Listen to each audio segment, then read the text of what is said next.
What's up, people? Soon as the show was starting, a fire truck went by. I'm like, okay, maybe it'll be gone by the time we actually do start the show, but it just missed it.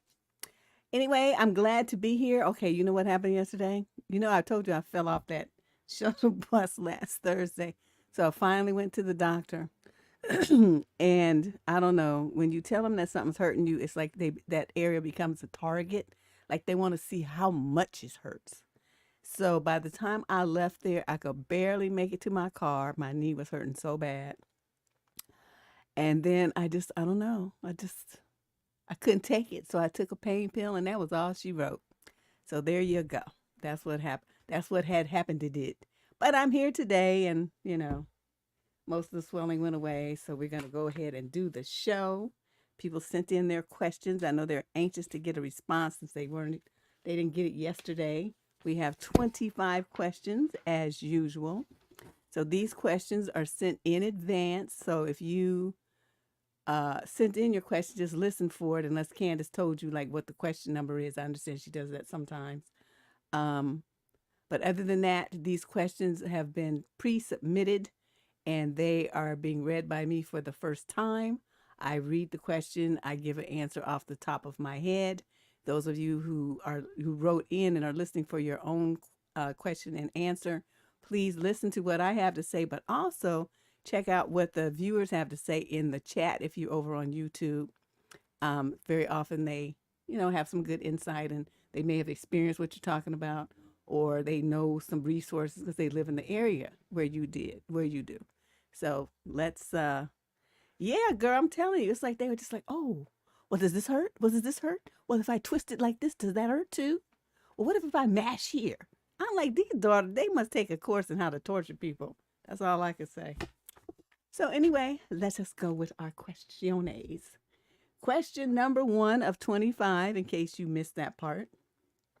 This is a young lady in the 22 to 28 age group. She's Caucasian from Austin, Texas. Summary of issue.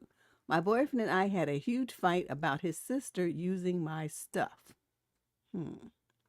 His mom and his sister, she's just 11, have been staying with us for 7 days before they move into their new place. His sister used my iPad every time they come for a visit. Last Thursday, I was making her and myself breakfast and she asked if she could use it. I said yes, but only until 10 p.m. She's not in school right now because of the move. She barely eats and drinks when she's on the iPad and plays on it until 4 a.m., which was a concern to me. But she's usually a good kid. My boyfriend asked me why only until 10 p.m. I explained my reasoning and mentioned there's nothing to do here because she doesn't have her toys. Why wouldn't you just let her play with your iPad? I said I don't want the iPad battery to go bad because I need it for school when I go back. He became frustrated and started yelling that I shouldn't parent his sister because I'm not her mom, that I'm making arbitrary rules and I'm having a power struggle with a child. I mentioned that it's my iPad, in which I mainly use for work and reading. He persisted and called me selfish, which hurt a lot. They left for a couple of hours, and when they came back, I left to visit a friend for 3. When I came back, his mom and sister were not talking to me. I called in sick for work the next day, packed my stuff to go to my parents' house 2 hours away, and I haven't talked to him since. I know this is stonewalling, but I feel like I give and give, and I'm just there to please his family and give him whatever they want. I don't know what to do anymore. I need advice on how you would have handled the situation, Auntie. I'm not sure if I want to break up or fix things. How should I approach this problem? Oh no, him and his mama would have got cussed out. Let me tell you how I would have started. Okay, so the kid wants to use the iPad. If I let her use it, I would say, you sit right there and you can use it for 20 minutes, 30 minutes, an hour, whatever.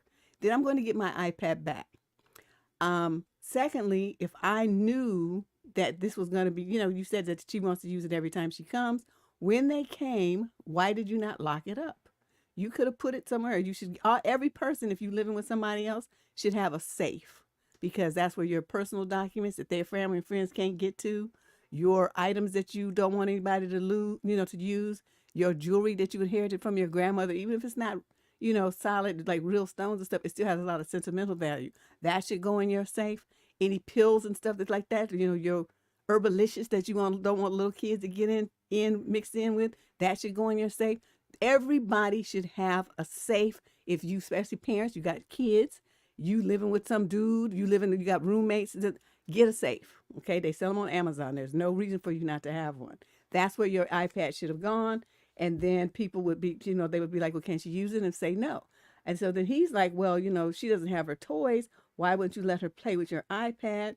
Because I'm not her mother. That was her mother's responsibility to make sure she had something to entertain her. It's not my kid, as you point out. It's not my responsibility to make sure she has something to play with. That's your job as her brother and her mother's job as her mom, not mine. Then he would have, talking about this, I'm having a power struggle with a kid and all this old shit here. It's like, you want her to have an iPad so bad, go buy her one. That would have been the next thing. When she comes over here, she wants to play on the iPad. So why don't you invest in one so she can play on it when she comes over? Instead of using my stuff. Spend your money for your sister to have a fun at your house. So you did the right thing ultimately to leave. I'm not seeing where he's respecting your boundaries, he's respecting your property, and he's respecting your no. To me, that's a wipeout as far as a boyfriend goes. He's supposed to go stand next to you and say, little girl, you should have brought your toys. And mom, you know that she needs this for school. What are you doing? Thinking that she's supposed to be using that's her work tool. That's her school tool. That's not a toy for your kid to play with. So, it should have circled back to the mother, because that's her responsibility. Maybe the mother and the brother could have chipped in and went and bought her iPad. I don't know, don't care. But it's not your responsibility, and you handled it, I think, very well in the end, and reconsider this relationship, because it's going to be more of the same. He makes his family the priority instead of you when it's your stuff. Because if it broke, nobody was going to be offering it to reimburse you and buy you another one, right? So to me, that's the qualifier. If somebody don't have the money to buy their own and they want to keep using yours, if they damage or break it, that you just ass out.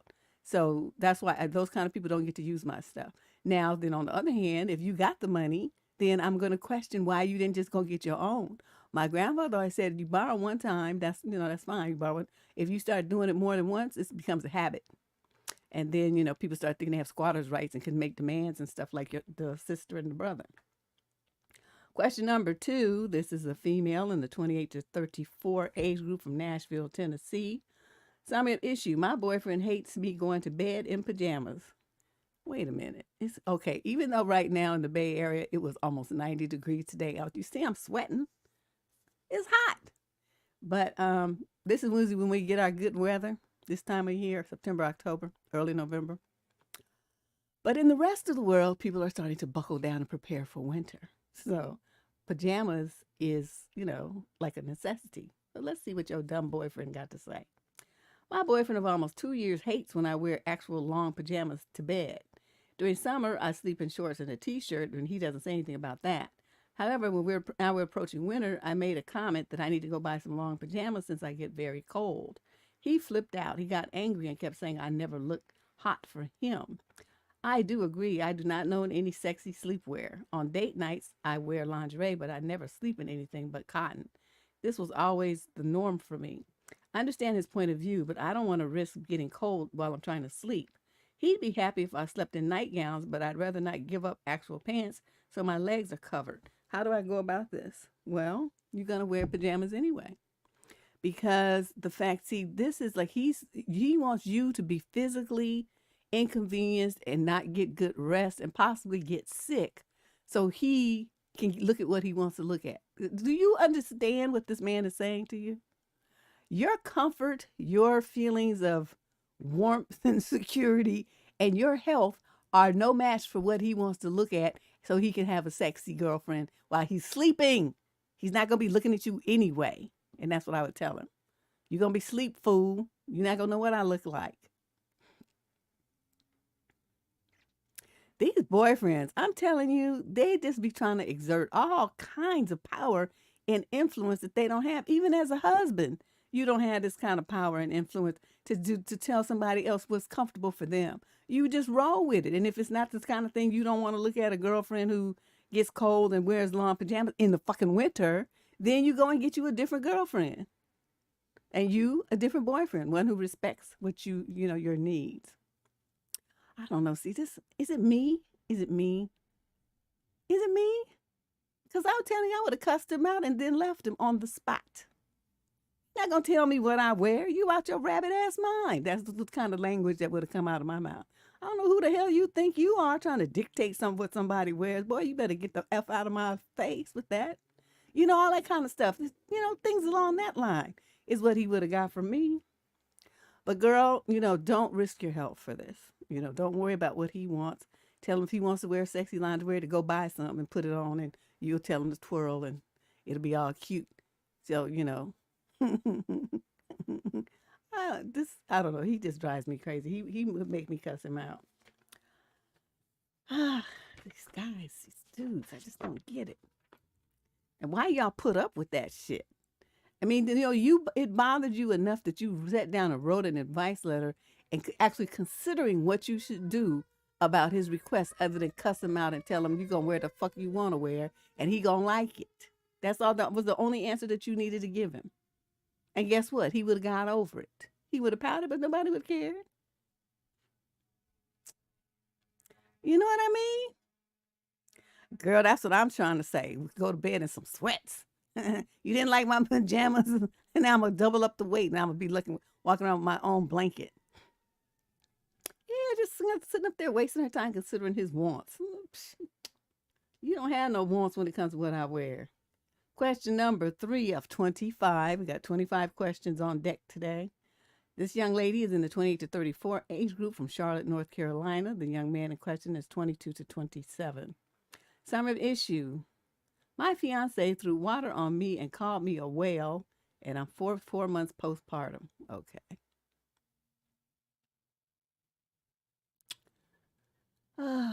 Hey, Deb and everyone. That's just the beginning. What I mentioned happened 2 weeks ago, and this what happened last night into this morning. My fiance, we refer to him as G, is 25 and made the choice to sleep on our brand new couch instead of sleeping in the bed with me for the 3rd night in a row.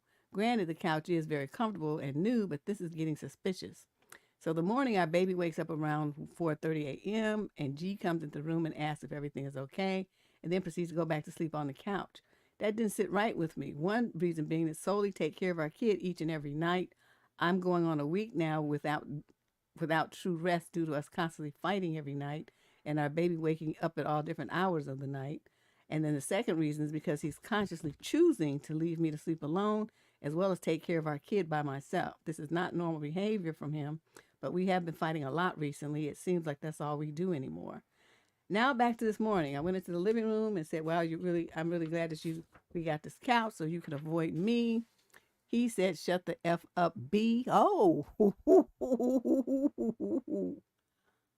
Of course, we began to argue, and he began to attack my weight, telling me to stop eating so much food, you fat B. I told him I'm not even that overweight. When he said, "Yes, you are. You have rolls." For reference, I'm 5'9" and weighed 160 before the baby. I gained 54 pounds and during the pregnancy, bringing my weight to 214. I'm now 185, slowly but surely getting back to my previous weight. So I'm like, what the hell? Like I said, I'm 4 months postpartum. This is my 2nd child. The absolute disrespect and lack of appreciation I feel from carrying his child for 9 months. I never thought he would ever say those kind of things to me. But then he called me. So then I called him the ugly mother effer. called his soul ugly because we both know he is far from ugly. Okay, so they go on and on. He's talking about her wearing makeup and all this old stupid stuff here. So she says, I'm stunned by these comments and his behavior, and I'm asking you for advice. What can I do to establish boundaries? Does he no longer love me? Do you think he's cheating? Please help me understand. Thanks in advance. Also, we've been together for 1 year and 8 months. Okay, so you got a baby, you got pregnant, so, and the baby, I don't know, you said 4 months. So you got pregnant pretty early in this relationship with this man because you didn't really know him yet. You only been with him for 1 year and 8 months. How many months is that? And then it's 9 months pregnant and 4 months postpartum. So 13 months. So 12, 18, 19, 20, 21. So 13 months of pregnancy and baby, and then 19 months total. So only 6 months into the relationship, you were already pregnant. But you can't know nobody in those 6 damn months. He still, is playing his representative in 6 months. Girl, you fucked up big time. You already had one kid by some rando, because you never did say my ex-husband or anything like that. You just already have one child. So, when people be all vague and dip out like that, that means you're a baby mama now, 2 different men, and you're not going to have any support from him with the kid, which is he's already letting you know right now. And you talking about, is he cheating and calling him your fiance and all this kind of stuff? From his behavior, I would say most definitely. Now, the question always arises, though, is he cheating with a male or a female? Because, these days, you just don't know. You just really don't know. Some people just jump back and forth over the fence, and this week it's that kind, and this week it's the other one. So you just never know. But there's definitely something going on with him that he feels so confident to disrespect you to this level. That means he's prepared to go. He's prepared to go to whatever else he got going on and leave you and that baby behind. So what I suggest that you do is consult an attorney, set up visitation and child support, because that's all you're going to get from this guy. Okay? And the second thing, y'all, please, stop having babies by men you are not married to. It's bad enough when you're married to them, they act stupid. Okay, that's bad enough. But then you go and have kids with these random fools that you barely know. You met on a swipey thing, you kicked it for 5, 6, 7 months, and now you breeding with them. These are very, very poor decisions that you're making. You're setting yourself and your child up for a life of misery, uninvolvement, abandonment, poverty, and a whole bunch of other stuff, exhaustion, all kind of stuff, because you are caught up in your hormones and you think, oh, I'm gonna have a baby with this fool. And you thinking it means something, that y'all gonna stay together, that you're gonna have a family and all this kind of stuff. These men they just not like that. Okay, they're not like that. They're not that, because if he was like that, then he would have said, well, let's get married, right? Let's get married. I don't want my kid to be illegitimate. Wow. And you wouldn't be having this kind of conversation from him. Yep. I know the truth hurts, but what else? What do we do here on this channel?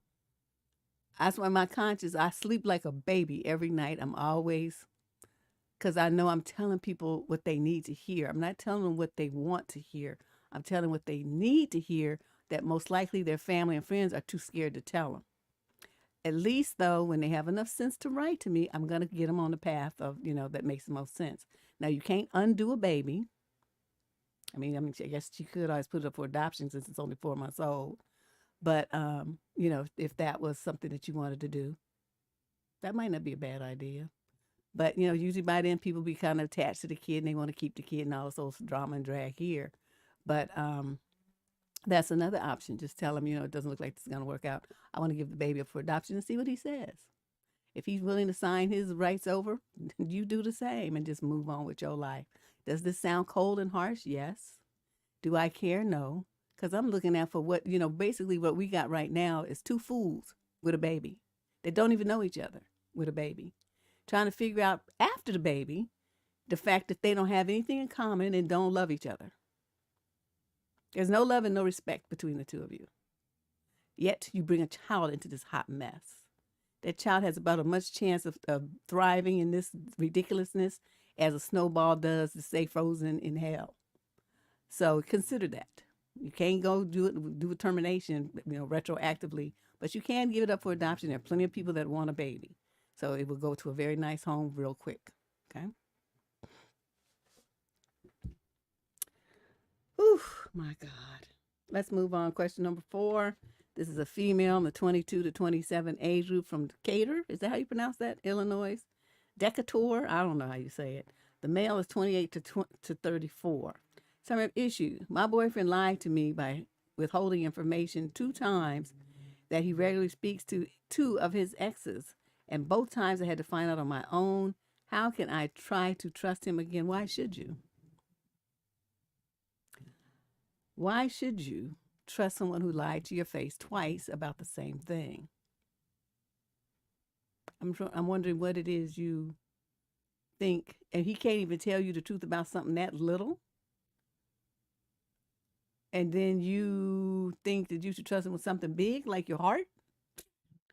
Girl, you need to go to Vegas and gamble because you're a big time gambler. So let's see, they've been together for a year. When we first got together, I found out that his best girlfriend, who he talked to often, was actually his ex. He did not share this information with me. I had to find it on my own. I have no doubts about his fidelity. I'm okay with him and his ex talking, and I've even hung out with her myself. Why? I wish I would hang out with one of my men's exes. Please. I am purely upset that he didn't tell me that she was his ex, which in my opinion is very important information. I made it clear to him that this is important to me as his partner to know. I asked him, are you talking to any of your other exes? And he said no. Cut to this week. I found out about a girl he works with and has lunch with on a weekly basis. Turns out she's someone he used to date, not seriously, but they had a fling. Again, he did not tell me about her. I had to connect the dots and confront him about it. He says he was too scared to tell me and didn't think it was a big deal because nothing's going on between them now anyway. He said at work he would get feelings of guilt that he should tell me about her, but when he would come home, he wouldn't think about it. My boyfriend is loyal.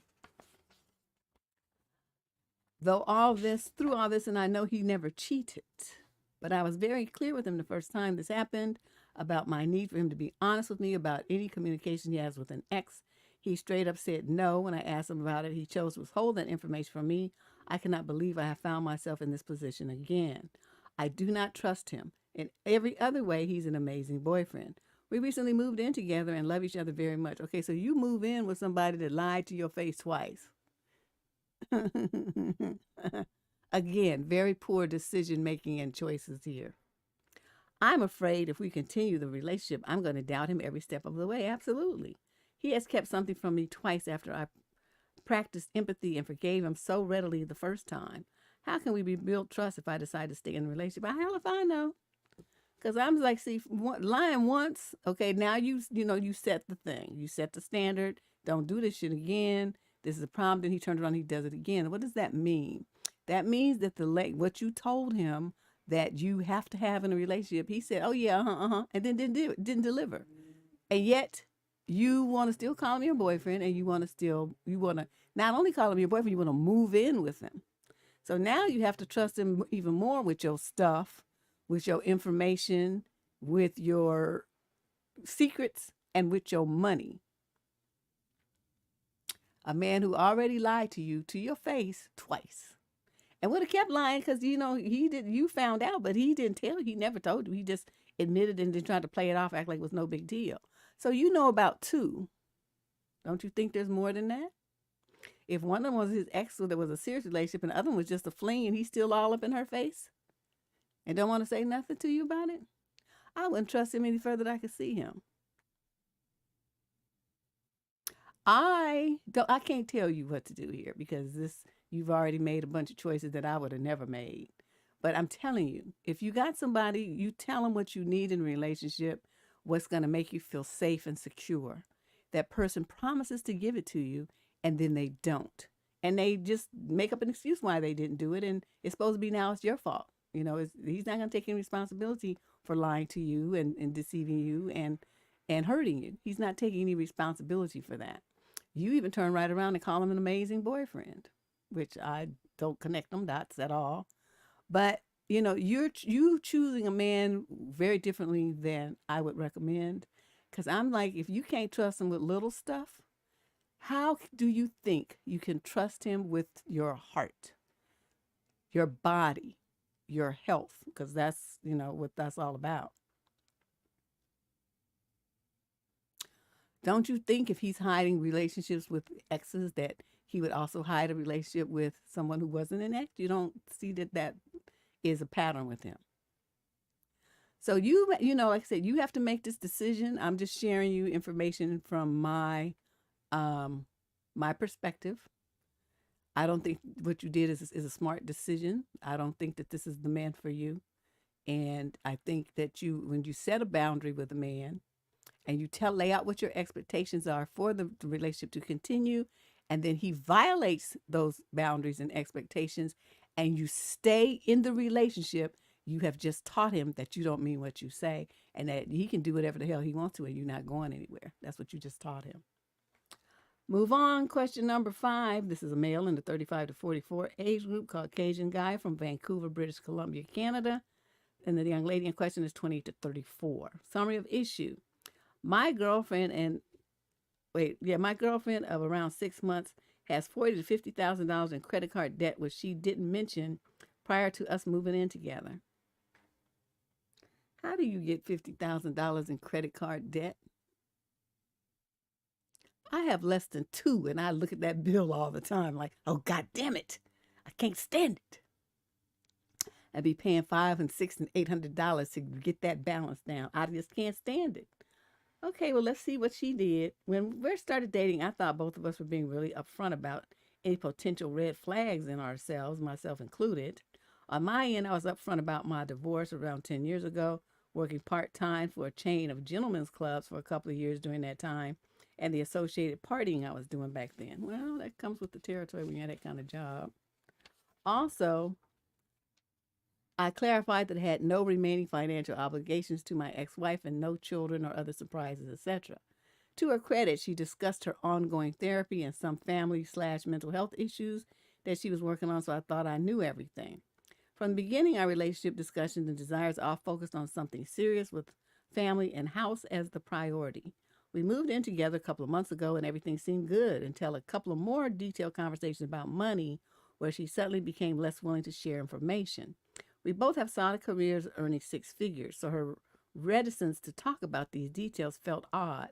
Ultimately, on another occasion, she admitted to $30,000 worth of credit card debt, which she just recently said was actually $40,000-ish, and to be honest, could be even more. I haven't really seen exact figures.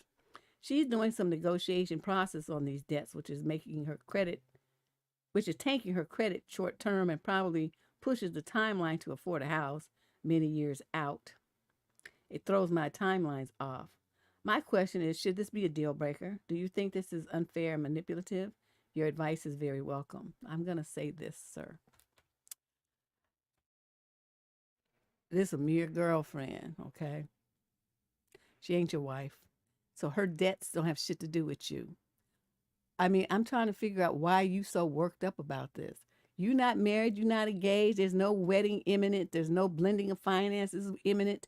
The only thing I can see, you focusing on this family and house. Your ass ain't said shit about getting married, right? So nowhere in this letter did you say anything about getting married. You said the emphasis was on family and a house. Okay? So you want kids and you want her to be buying with some property with you because it'll make it easier for you. And let me tell you girls this. Any girl listen to this. I'm going to say this one more time. You broads who go and buy houses with boyfriends are idiots. Don't do it. If you're going to invest in some real estate property, set up yourself as a PLLC and do business like that. Don't you ever give your personal funds from your savings account, your 401k, all this kind of stuff to some raggedy ass boyfriend to buy a house.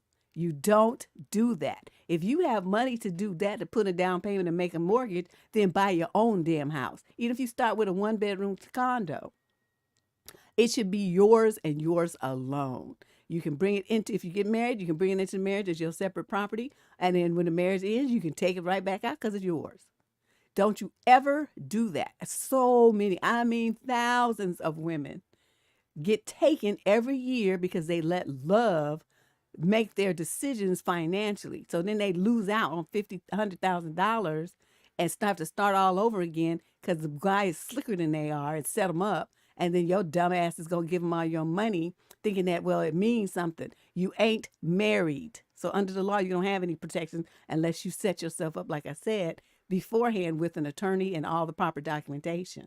But just going to signing something just on the strength of redating, you're an idiot if you do that. I'm going to just tell you that. So many women come through here every year having done that same dumb shit, and they all regret it. Don't be like them. Now, back to this letter, sir. She ain't your wife, so whatever her debts are is none of your concern, none of your business. As long as she can hold up her end of whatever y'all's financial arrangement is while you living together, her half of whatever it is going to be, then that's it. That's your only concern. So this whole letter right here is a big nunya. I wouldn't have told your ass nothing because you don't need to know what her debts are. It's irrelevant.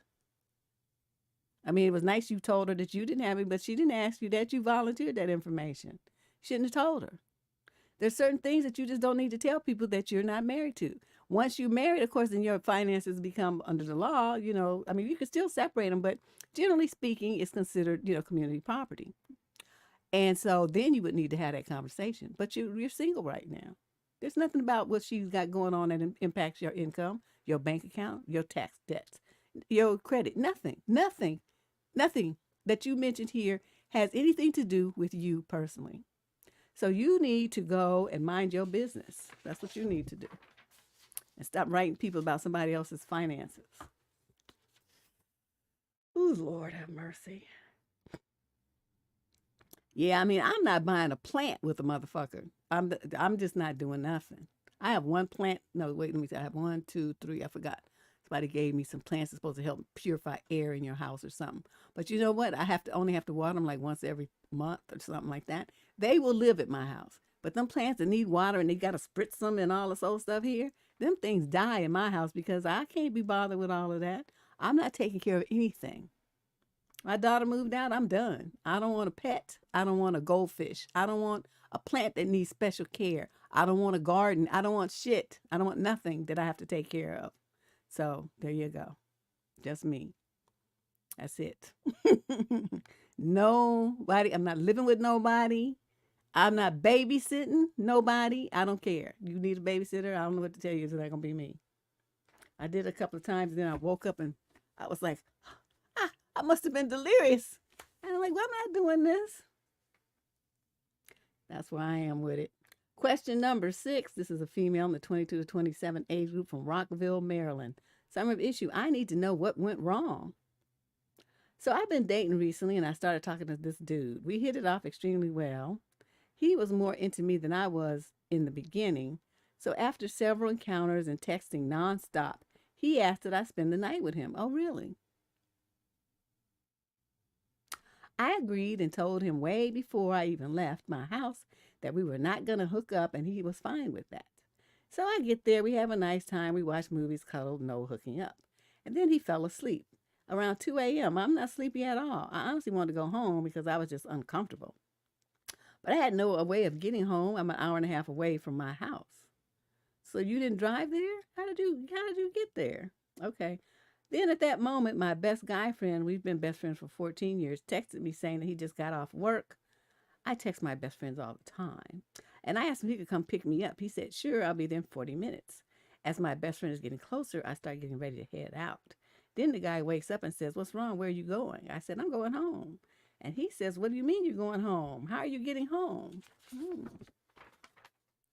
I said, oh, it's fine. My friend is coming to pick me up. And him, your friend's picking you up at this time all the way here?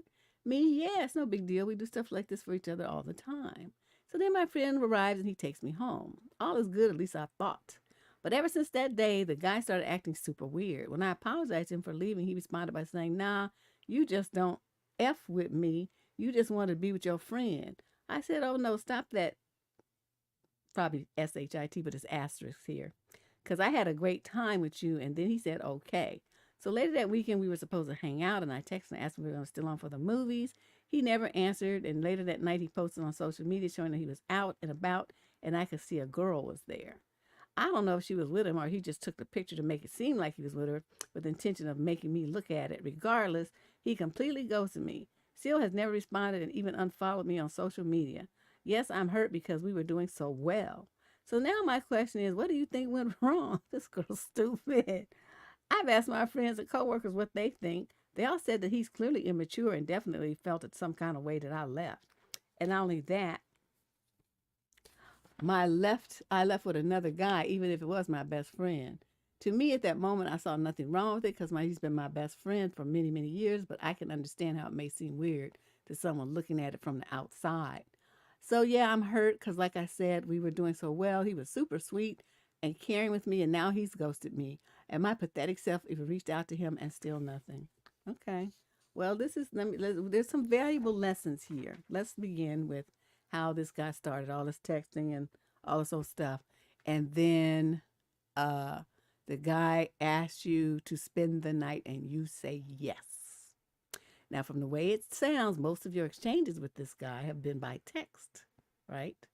Not really like spending that much time dating him to the point where you really know whose house you're going to or what's going on at his house, and that you're going to be safe at his house, and that he's not some kind of weirdo. You know, you didn't really give yourself enough time to make any of those kind of assessments. You just said yes and just let him pick you up. So now you are an hour and a half away from, or wherever distance away from your house, and you don't have no car, and you don't have any way to escape, and it's 2:30 in the morning. Thank goodness that your friend responded and texted you. It was like divine intervention for a fool. So what would I recommend in a situation like this? First of all, if a guy asks you to come and spend the night in a situation like this, you ain't been dating him for longer than a couple of days, then and your answer to that is going to be no.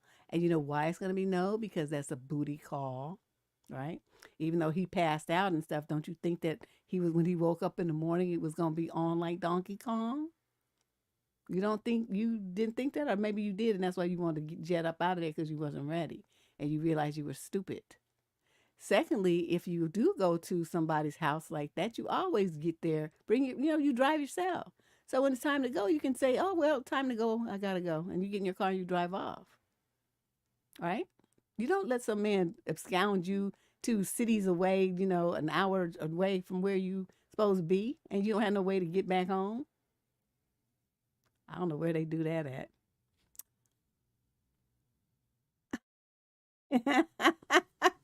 Yeah, he washed his sheets and everything. He had fresh sheets on the bed. He was ready for some loving. And you dipped out. And not only did you dip out, you dipped out with another dude right in his face. He's like, oh, hell no, she tripping. So, I don't know why you think that you behaving the way that you did is something that he should ignore and then still want to deal with you on the same level. You put up a very strong boundary. Well, yeah, I know I said I was going to spend the night, but I'm really not going to spend the night. And so whatever hopes you had was going to happen here is not going to happen. And I don't really care. Let's just pretend like that didn't even occur and let's move on. That's not how dudes work. So in the future, like I said, make sure that if you feel like a guy is super sweet and you want to continue dealing with him, you keep him at arm's length, get to know him slowly to make sure that your initial assessment is valid and true. And then you can go and spend the night at his house if you want to. But you will bring your own car. If you don't have a vehicle, then he's going to spend the night at your house. You're not going to go traipsing off hours and hours away from everybody to the middle of bumfuck nowhere with some clown you don't even know. Y'all be tripping. Oh, my God. I just don't understand it. Just throwing caution to the wind and just not thinking about your safety and what could, because I never like to go to dudes' houses like that. I don't go to dudes, maybe because I saw too many bad things. But you go to a dude's house, right? Because I think we had a letter like this, and I remember a situation I was in that was similar. The girl went to what she thought was her boyfriend's house, and his brother tried to come came into the room where they were. There's no lock on the door. I guess the brother didn't lock it or something. So the younger brother had to get the older brother up out of there. But I mean, what if the older brother beat his ass and then, the girl was just there by herself with a beat up unconscious boyfriend and the older brother who was, you know, trying to get in on the action. So that's like, I don't trust going to dudes' house, especially when they have roommates, because you just never know. And it might not be the roommate, it could be the roommate's friend, the roommate's friends with an S on the end, the roommate's brothers, uncle, the roommate's daddy. I don't care who it is. You a dude and you got a roommate, I'm not coming to your house. I'm not coming. I'm not coming. That's just it. We're not going to do that. That too many girls I knew, like in high school and college, got into situations. I mean, maybe this is a thing that's not happening so much now, but in the 80s, this was this was common. And it was, the kind of thing you be in there and they want to get you drunk and stuff, give you all these drinks, or they put something in your drinks and next thing you know, you sleep. And then some bullshit goes down. And it's, very, like I said, it's very rarely the guy you went there to see. It's usually, his associates. So yeah, I would not recommend what you did at all. At all. Y'all need to think more about your safety. Question number 7. This is a female in the 22 to 27 age group from Lompoc, California. Summary of the issue. I dated a guy who blocked me after he said that we could remain friends.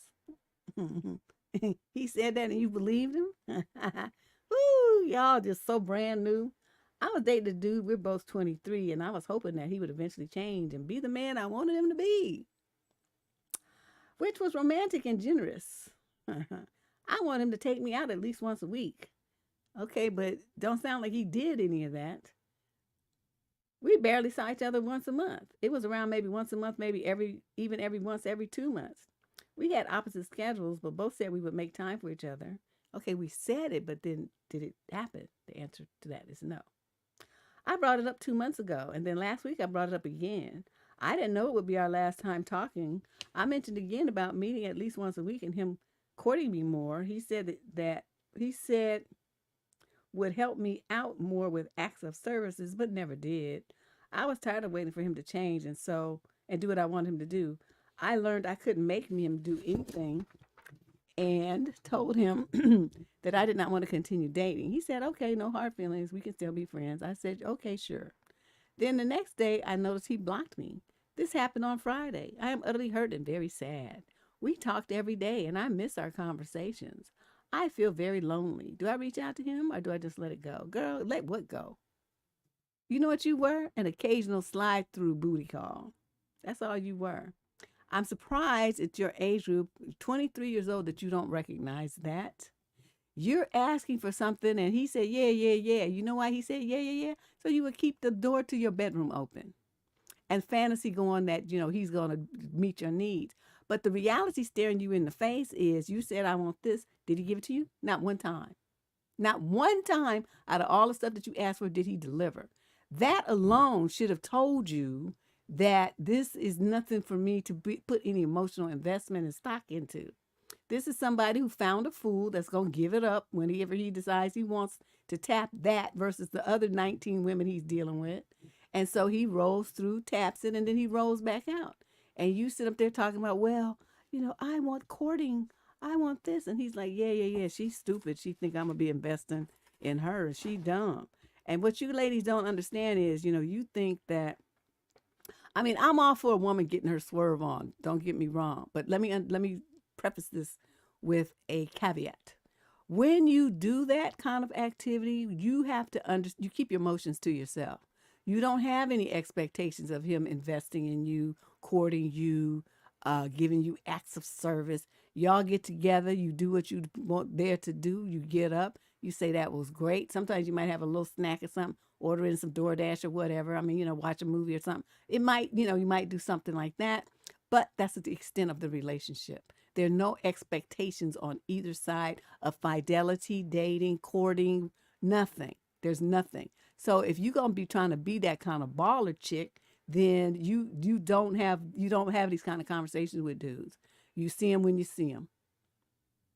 Okay? Now, if that's not the lifestyle that you want to live, which doesn't sound like it, because you try to make it into something else, then don't be sleeping with these dudes. Don't do it, because you can't seem to separate, what's just for the minute versus what's there for longevity. You don't seem to be able to separate the two. Okay, so you getting yourself in a whole bunch of trouble. Yeah, girl, get a little snack. So you could go for round two. You need some fortification. Might have a little dranky drink, a little nip. I like to carry my flask, so I'm be like, whoop, give myself a little energy burst, and then you go in for round two. But like I said, if you're not, older women seem to be able to do that better. Young girls just don't seem to be able to make that differentiation, and somebody gives it to you good, and next thing you know, your little ass running around there talking about, oh, I'm in love, this is my boyfriend. And he ain't said shit about nothing like that. Y'all be tripping. I'm telling the truth. They hit a couple of high notes, and the next thing you know, they in love. Oh, my God. Oh, my God. It's just too funny. Okay, let me move on. I could have too much fun with that conversation. Question number 8. This is a male in the 22 to 27 age group from a place called Eagan, Minnesota. Never heard of it. Summary issue. Is my girlfriend trying to make me jealous, or is she an attention seeker? Hi, ladies of the squad. I need ideas from more mature women on how to handle this and think about what my girlfriend did. So we had a night out at a club with myself and my housemates and some friends, so it ended up being 5 guys and 4 girls. My girlfriend came after she finished work, and she brought along a friend. When we met at the club, she was wearing a small fishnet top. I think it was like a stocking. So she was basically topless. I'm all for her to being comfortable and wear what she wants, as I can't control her and it's her body. But how my friends and housemates have seen her topless, and I was feeling really uncomfortable with it and found it hard to enjoy the night with her. We've been dating for over a year, and I've never seen her wear something like this out before. Do I need to lighten up? I think I value just keeping that sexual vibe just between us. I have very mixed feelings about this. What do you think? I think she's a hoe. She's a hoe.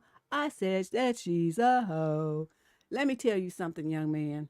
No woman who respects her man and who understands about having class and boundaries would show up with her friends, her man's friends, co-workers, and roommates showing her titties.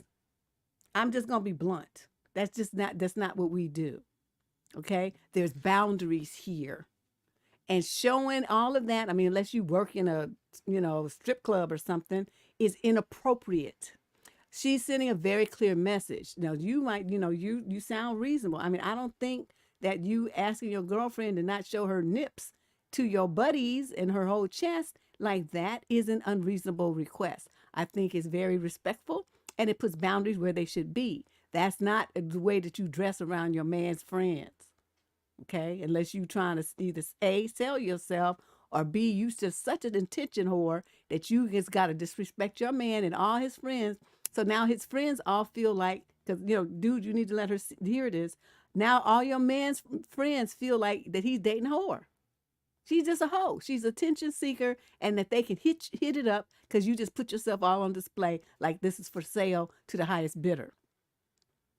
Now, I know a lot of people are going to be like, that's wrong. Women should be able to dress like they want. And you can. You dress whatever way you want to. But I'm telling you, there's repercussions. Now, if you're going to be a big girl and you're going to do whole shit, then you're going to get judged like one, and you're going to have to deal with the repercussions of it. If you're going out with your man, there's nothing wrong. She could have wore like a cute little halter top or something. She could have had her back out. Even she could have showed a little bit of cleavage, but not the whole titty. Okay, in a fishnet top? For real. With your dude's friends. That's how you thought you were supposed to look. So, dude, I'm telling you, that's the kind of woman. I don't know. You didn't say. Wait, did he say? Yeah, you didn't say Lompoc. Okay, I don't know. It is a lot of black people in Lompoc, but I don't know, what your environment is, but, it's like in the hood, your woman dressing like that around dudes will get your man in a fight or get your man killed. Be trying to defend you from the perverts that's going to be trying to hit on you and touching you and all this kind of stuff. Because, you know, them kind of dudes don't have any respect as it is. And then they start seeing, you know, this kind of stuff on display, just looks like it's up for grabs. They going to grab.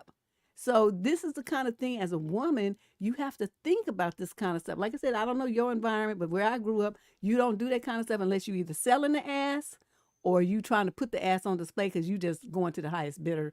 You know, you just out there. So it's one of them two. But either way, this was highly inappropriate. You should have a conversation with her and then you should dump her. That's what I'm telling you. She's already marked your... You can't get no respect amongst your friends, your peers anymore. Not with this girl on your arm. Right, ladies? Oh, you think so? DJ be knowing all kind of stuff. See, I didn't know all that. DJ is like, ooh. She's looking, but that's the wrong kind of attention. You know what I mean? Like, she could have got attention. She could have worn, okay, let me tell you this. I had this dress, and it fit up here, right? It fit, and it was a halter dress. It showed a little cleavage. And, you know, no arms or anything like that.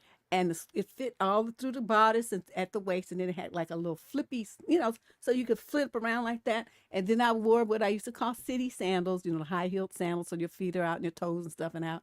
And all my little jewelry and stuff and put my hair up. And so you know what you look like? You look somewhat glamorous.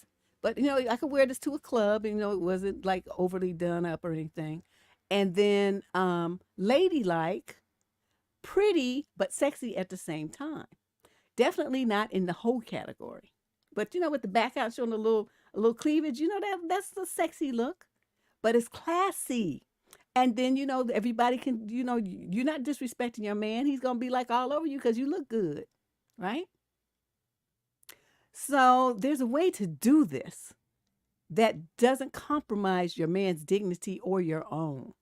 And showing your whole ass, showing all your chest like that is not the way to do it. That's going to cause problems. Yeah, girl, I used to love that dress. Oh, is that what they call it? Fit and flare? Oh, this was in the 90s. I don't remember what they... But yeah, I used to wear that a lot when I went out with hubs. We would go to, you know, we had a lot of different events. So I would dress it up or dress it down with a jacket or, you know, different, like put a different, like a sparkly belt on or something like that if I wanted to dress it up more, or wear shoes that had, you know, rhinestone trim and stuff. Or, you know, we just going to a club and stuff like, you know, said, you know, you might wear red accessories, wear red earrings or something. And, you know, I mean, just it make it more casual looking. But it was still a very nice dress and I could just take it really pretty much anywhere. I wore that thing out. Yeah, that's what I mean. So it's like, you know, I don't understand these girls. It's like, what are their mothers teaching them about um, appropriateness? And so if like you go into like a work environment, right, you're going to go to a work event. A lot of them don't know how to dress for those either. And they wear like nightclub wear to a corporate cocktail party. No, that's not what you wear. You don't be wearing the stuff that you're going to wear down to the club in the hood to your boss's house for a dinner party. That's not how you dress. So I think there's a lot of work that needs to be done. You know, these girls are graduating from college, and sure, they're smart, and they're, you know, they're very good in their career. But one thing they don't understand is career is built. You know, there's like the image that you have, you carry it everywhere you go. And if you were for you to go to higher places, you have to be able to fit in. And being able to fit in means that you understand how to dress, how to conduct yourself, and what language to use. And I know what language to use, but you know, when I go on the show and I cussing at people, then I don't care. Now, you think I'm going to talk like this to my clients when I'm trying to talk them out of thousands of dollars? Absolutely not. I know how to hold my tongue and not act a fool. Anyway, let's move on to the next question, which is number 9. This is a young lady in the 22 to 27 age group from London, the male same age group. Summary of issue. I feel concerned about the lack of my boyfriend helping me out financially. I would appreciate any advice in relation to my situation. My boyfriend works in software development and has a really good salary. Since I graduated university, I have been working various hospitality jobs in order to sustain myself whilst applying for jobs relevant to my degree. Throughout this period we have been dating, it's been 2 years, my boyfriend will only rarely offer to pay for dates, coffee, drinks, etc. Sometimes I feel a little resentful about this due to our wage disparity and because I know that I would help him out were the roles reversed. Apart from this concern on my peripheral, I think he is wonderful and we have a great relationship day to day. However, I just worry what this might look like in a long-term relationship. I recently secured a decently paying grad job with good progression in my degree field for starting in September 2024. But my circumstances will mean that I need to help out with my parents' finances. My boyfriend comes from a well-off background and will not have this responsibility. I don't begrudge the cards I have been dealt, and I am so pleased to be able to finally help my parents out. However, from everything I've seen so far, I think my boyfriend will want everything to be 50-50. I'm not sure this can even practically work, London rent. And then I'm not sure that this would be fair either. I haven't brought this up to my boyfriend. I do believe that you should try and accept your partner for who they are as long as behavior is not toxic. However, I can't help that this has been playing on my mind for a little while and would love to hear some other people's opinions. Part of me feels like I need to accept the cards I've been dealt and not expect that much out of a partner. But another half of me that knows I would help if the roles were reversed, and it tells me not to settle for this. That's right. Get out of the situation. When first of all, start going Dutch. If you guys go out somewhere, you pay for yourself and let him pay for himself. As you start to emotionally distance yourself from this selfish pig, there's a video, well, actually a couple of them, but I know there's one where it talks about selfish men. Just go to the channel and then type in the channel search bar for the video, something about selfish men, not dating a selfish man, something like that. That's what you have right here. And I don't understand how you women can be with these dudes that don't really step up and take care of you in any kind of little, even simple ways. And then you say, well, we have an amazing relationship. Where is it amazing at? You sitting up here struggling and he just sitting up there just like, whatever, you're going to pay half. If you moving in with him, when you get your new place, your new job, move out and just let him be selfish by himself. Let some other woman who wants to do 50-50 be with his ass. That wouldn't be me. Yeah, she does. She needs to leave, like pronto. But she's not going to do it. You can tell. I haven't brought this up to my boyfriend. I don't know why not. Why don't you say, why are you such a cheap bastard? You making all that money and you see I'm struggling trying to help my parents and this is the best you can do? You know what we're going to do? We're going to break up. That's how I would bring it up with him. Say, you a cheap bastard, cheap motherfucker, and I can't be bothered with your cheap ass. You selfish, you stingy, and I just can't. I don't know. You always want something from me, though. But as soon as I might need something from you, then suddenly everything's got to be 50-50. I hope you and Pamela and Five Finger Mary are very happy together. Good luck. Question number 10. This is a female in the 22 to 27 age group from Denver. And another female, 18 to 21. Summary of issue. The girl I'm dating hangs out with her ex and his family all the time. Oh, so you... Okay. I'm a girl, 22, and I recently started dating a coworker, 21, who's also female, that told me her feelings for me a couple of months after we started hanging out outside of work. When she told me her feelings, it opened up for me that the first time she had ever liked a girl enough to reveal her feelings and even consider a relationship/future. I am also a baby gay. Oh, gosh. So with this, we decided to take it slowly, go on some dates, and see how it goes. This information is important for what happens next. Recently, we've been having a conversation about our future, and she told me she loved me. However, for some reason, she's hesitant to be exclusive or gives herself official titles. At first, I thought this was because she wasn't out to her parents and friends, but it didn't bother me at first, but now it's been making me super anxious and doubtful because of the following. Her ex and her broke up in April after being on and off again for the past 2 years, which is about a month before she told me she had feelings for me. She hangs out with her ex one-on-one and with his siblings all the time, and she calls him her best friend. She revealed to me that if she and I were to decide to stay friends, then she would need time before she could hang out solo, as she's always had a problem with maintaining boundaries post-breakups, and refers to the aforementioned on and off relationship. She tells me that she has absolutely no feelings for him, even though they didn't have a no contact period. She wants to keep him in her life because he has been her best friend for 3 years. However, he has no clue I exist. They have a history of getting back together and never had a no contact period. My friends think I'm reading too much into it, but I feel like I'm going crazy worrying about this when everyone around me tells me it's no big deal for her to be friends with her ex. They're your friends that told you they're stupid. Is it crazy for me to think that she wouldn't hang out with them as much as we were figuring out our relationship? You don't have a relationship. That's why she didn't want to become exclusive, because she's holding out hope that she gonna get back together with dude. Okay, smell the coffee. Understand what time it is. It's nice that she told you that she loved you and all this old stuff here, but her actions aren't matching her words. Don't you see? This is the same thing I would tell you if she were a guy. Excuse me. The words and the actions have to match. You have somebody that spends more time with their ex and his family than they do with you. And you want to say that you have a relationship with that person? What you been smoking? Anyway, you need to deuce out on this and just put her back in the friend zone. And then again, I will repeat this for those who have never heard this before. You don't never get your honey where you make your money. Okay? Just remember that rule. You don't date at work. Some people say you don't shit where you eat. I mean, there's a whole bunch of phrases about it, but you separate your work life from your personal life. Always and forever. You do not mix the two. Especially young people like you just getting started in your career. You want to make sure you keep your nose clean, and you don't want to dirty up and muddy up the waters of your career path with a bunch of extraneous, relationship drama. Okay? Don't do that. Don't ever do that. You don't date nobody at your job. You don't sleep with nobody at your job. You just don't do that.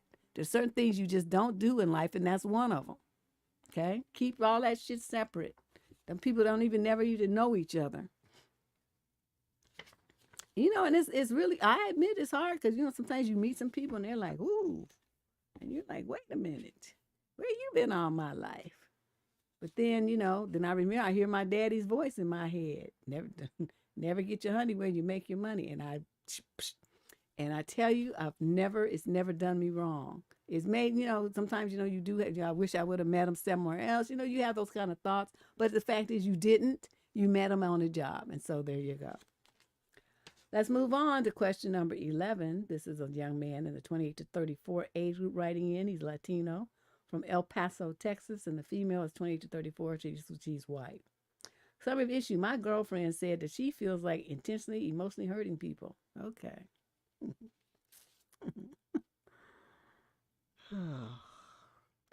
I'm 28 and I've been going stead, he says, with this 31-year-old woman for around 2 months. I'll admit I have let a few red flags slip by, such as her saying that she enjoys drama in a relationship to keep the spark.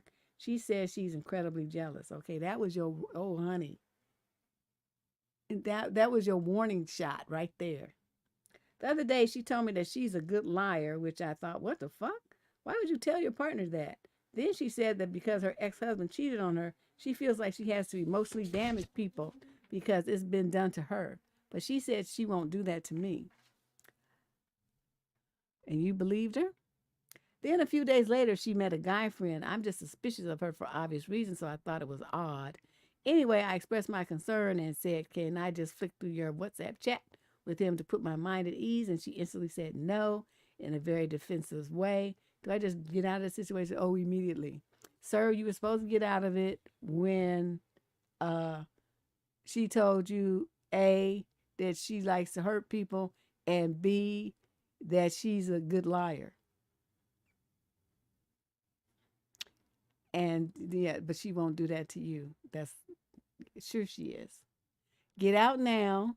She's warned you. You can't say you didn't know her character because she straight told you that she ain't shit. So I don't know what you trying to do here. She too old for you anyway. You only 28. You need to be dating women that's younger than you. Honey, that's not even that's not a red flag. That's like a Chinese parade of red flags. That's how much red is going on there. So he just like, yeah, she just straight told him, I'm a sociopath, and I'm telling you I'm a sociopath, and I have a bit of psychopath in me as well because I like to hurt people. And so, what are you going to do with that, sir? That's pretty much what she did. She just told you straight to your face what's going on. And then you sit up here writing me. Like, you so confused. At least you had enough sense to write, though. I have on my Puma dress. See, Puma. That's what I wear. All my gym stuff is Puma. Then I saw this little dress, and I was like, oh, I must have it. It's a little t-shirt dress. It's so cute. Well, I don't know what he doing. Dudes and my daddy used to tell me that crazy women have the best coochie. I heard him talking to well, he wasn't really telling me, but I was ear hustling, and I overheard him and his friends talking about it, and they were talking about crazy broads. That's the term they use, crazy broads having that.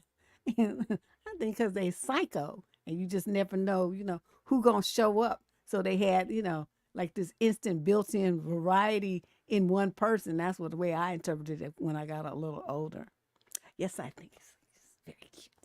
It's probably something for young people, but I put my old ass in it anyway, and I put on my little sandals, and I was strutting around like you couldn't tell me nothing today. Yeah, I know that's the rumor, Sliver. But yeah, I heard that they was laughing. They was half drunk, they just drunk talk. But they were laughing about it and swapping stories and stuff. I was, like I said, I wasn't supposed to be down there listening. I was supposed to be upstairs in my room doing homework, but I stood around because I wanted to hear what they were talking about. Question number 12. Female 18 to 21 from Jacksonville, Florida. Summary of issue, am I possibly dating a psychopath? Okay, here we go again. I'm 19 and I've been dating my current boyfriend who's 20 for a little over 2 months, and things have been going pretty well, honestly. But a couple of nights ago, I went over to his house and we were laying in bed together, just having a late night deep talk. One of those asking if the other one wants to die in response to a roast. Moments happened, and he suddenly switched the topic into, quote, have you ever thought about how hard it is to K someone?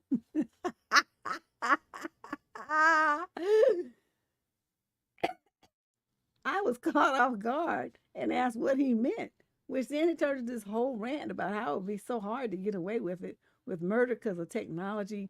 And how he feels like if he could get away with it, he'd be the best mass murderer, and how torturing or killing would be, quote, exciting. And you stayed there to listen? I would have disappeared so fast on his ass, beep, beep, boom, out.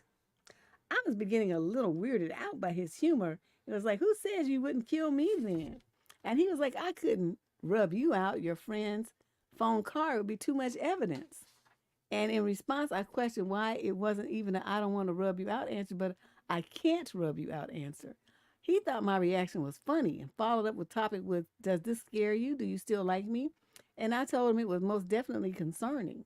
The next day, I started to feel really weird about the conversation and tried to end the relationship over text to reduce any risk by his messed up topic. He apologized and tried to explain it was his dark humor, and he was just saying stupid shit late at night, making up this fantasy story. No.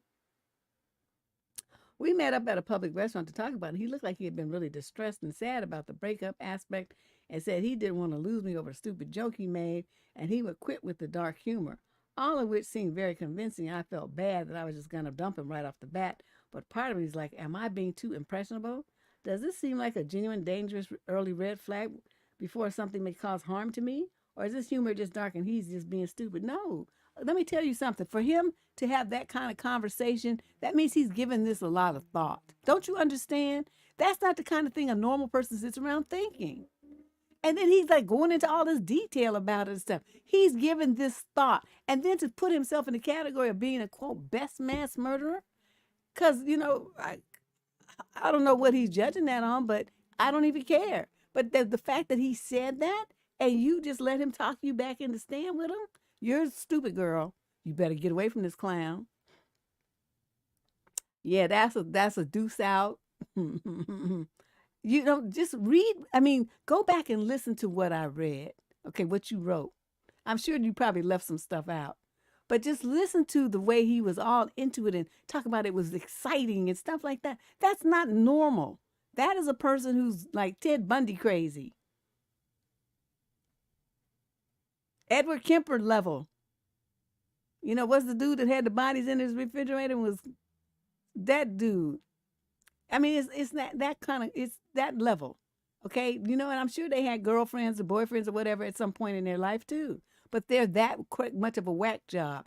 Get away from this fool and don't you ever, ever deal with him again.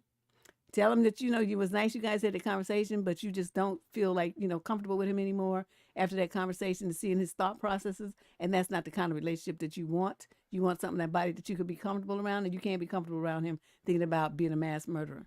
And that's just the way it is. You good, because I would have got up and left his ass sitting right there. No. Question number 13. This is a female in the 22 to 27 age group. She's from Canada. What is it with these people tonight? These people are all loony.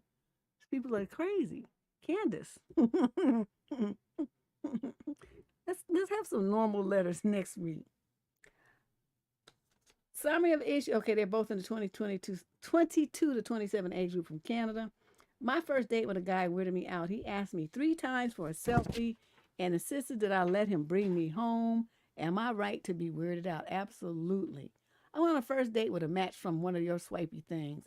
He seemed shy, which I was surprised about since I didn't give him that vibe by text, but not a deal breaker for me. However, I noticed he lied a bit about his height, which is sad because I would date someone his height. I just don't like being lied to, especially for something so easily noticeable. Okay, so we went for a walk, and at one point we stopped and just started talking. He tried to kiss me, but I dodged it. Then out of nowhere, he started to ask me if I would take a selfie. I was weirded out because I didn't like the idea of a guy I just met having a personal photo of me in his phone. Anyway, I dumbly said why, and he said for memories, and I didn't want to, so I managed to change the subject and didn't take the selfie, but later on he asked again. I ignored the question. Yes, I should have just said no, but I felt bad about saying it. Why? After a while, it got dark. It's time for me to leave. I tell him I'm going to take an Uber. It's important to know that our city is famously dangerous at night. There's muggings, phone snatching, stabbings, and even more for women. So after like 2,100 hours, I always take an Uber. Okay, you all official military time and shit. So I tell him I'm going to take one, and I ask him how he's going to get home, and he makes a weird face and says by metro, but that I should come with him. I ask where, and he says he can take metro with me to my stop. I think that's really nice and cute, so I thank him for the offer, but I refuse. The date was not good in my opinion, so I didn't want to make it longer by taking metro with him when I don't even do usually. I don't want him to know where I live anyway. Well, while him asking me once didn't weird me out, him proceeding to insist for me to go with him starting to make me nervous and feel cold. I'm not talking about, are you sure you don't want to take the metro? I'm talking about starting a whole ass debate about Uber being expensive. They're really not. And him insisting about me going with him, and him reminding me that he warned me about the date being late. He wasn't aggressive, but I still got annoyed because, my dude, you're not going to tell me what to do after one date. So I just stopped responding to him and ordered the Uber right in front of him. He stopped debating and sit on the bench and tell me to sit. I ignore him and I stay standing. He restarts a random conversation. I entertain it till my Uber comes. That's when he asks for a selfie again. I say, no, I don't like my haircut today. I look at my phone and say my Uber's here. He goes for a kiss, but I give him a side hug and I left. I don't have much experience in dating, but I've learned the basics from my little experience. And I've learned a lot from my friends and sisters and also from the internet. So I know what normal, healthy red flags are and what not. But this selfie and Uber shit was so weird. I don't know what he was trying to do. I would like to understand why he would act like this so he could stalk you. First of all, let's not do late night dates with people from the swipey things. Let's do daytime dates with people from the swipey things. Let's do dates where we are there for an hour and a half at the most, and then we go home and the sun is still shining and there's lots of people around. Let's do that kind of dating in the future, okay? We're not going to do nothing at no 2,100 hours and stuff. You're going to meet these motherfuckers in the daytime, okay? That's what we're going to do. Then, his insistence on taking a picture of you, I'm not sure what that was all about because you don't know what they're going to do with them pictures afterwards. And then, but the insistence that that you ride on the metro with him so he can get to know which stop you get off of so he can hang around that stop and then find out where you live by following you home. When, if he hangs around there enough, eventually, thinking that you take metro, that he would, see you at some point and he'd be able to follow you home, figure out where you live, right? That's what that was.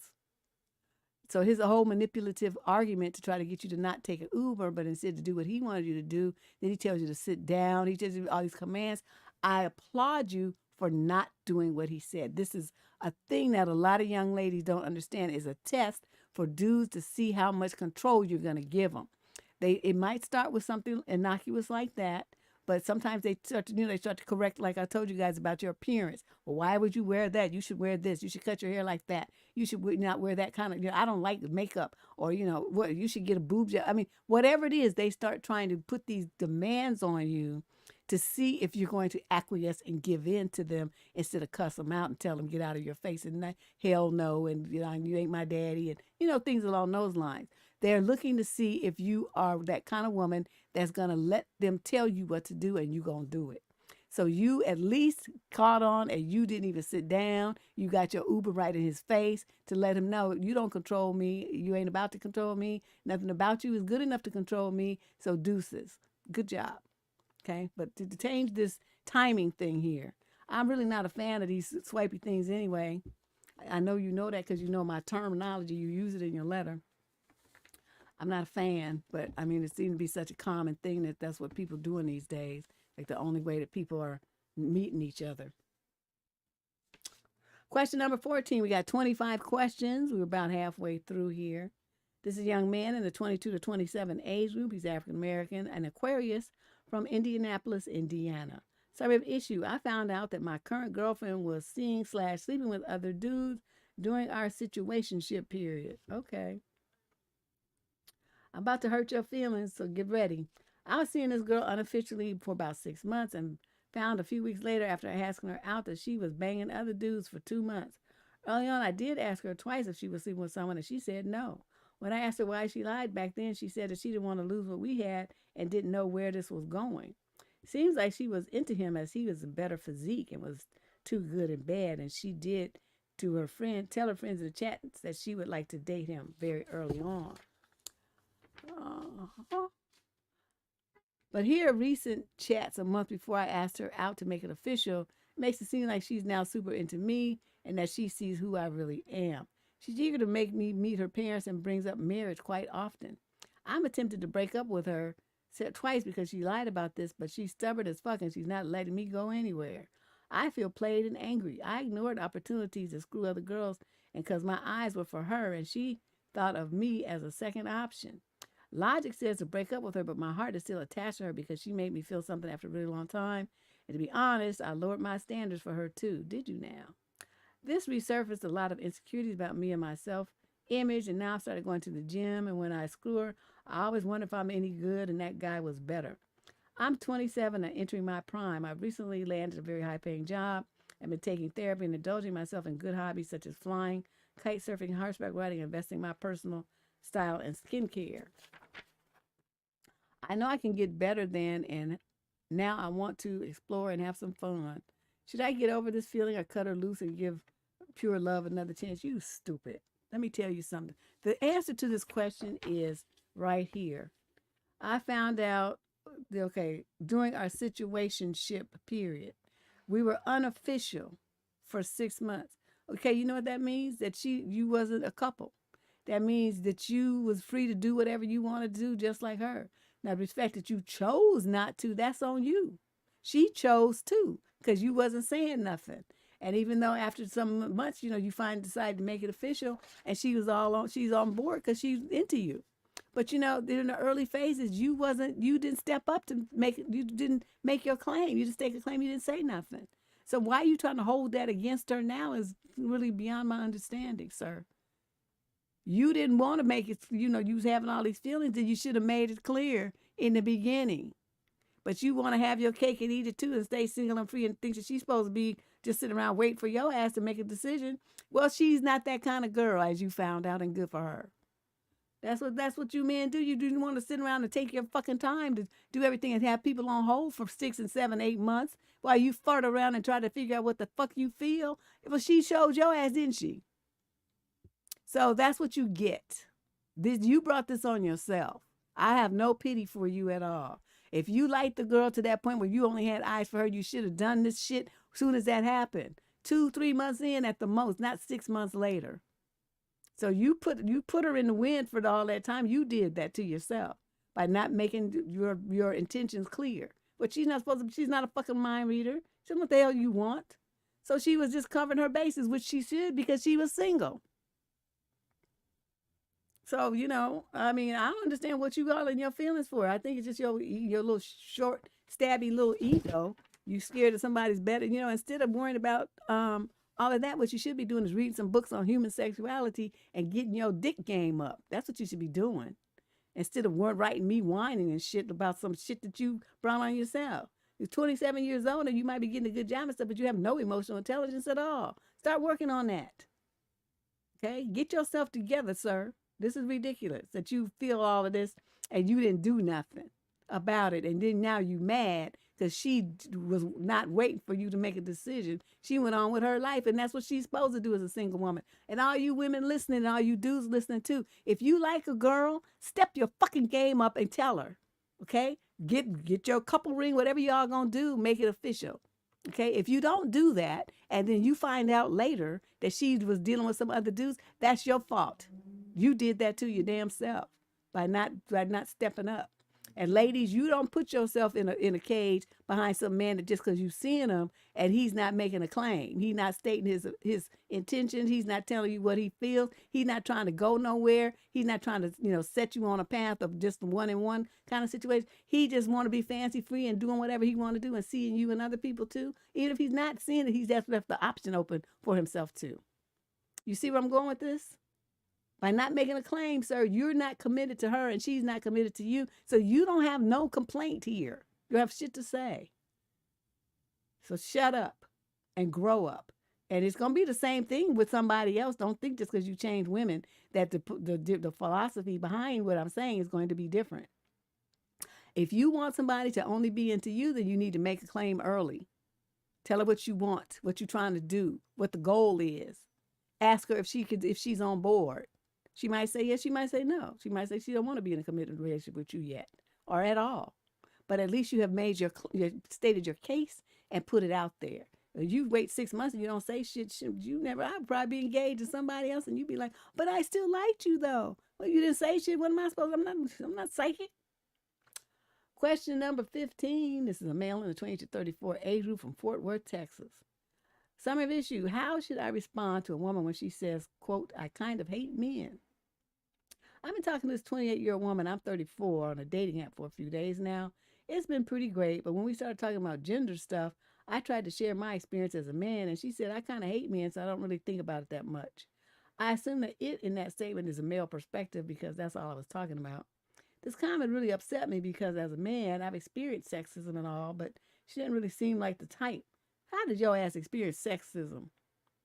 Is she just being playful and I'm being overly sensitive and dramatic? I know lots of male perspective is everywhere already, and I'm not one of those guys that thinks men are being oppressed.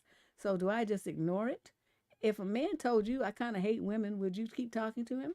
I don't know how to respond. Should I just ask her what she meant by this? I'm just confused, and I'd love a female's perspective on this. Thank you in advance for any advice.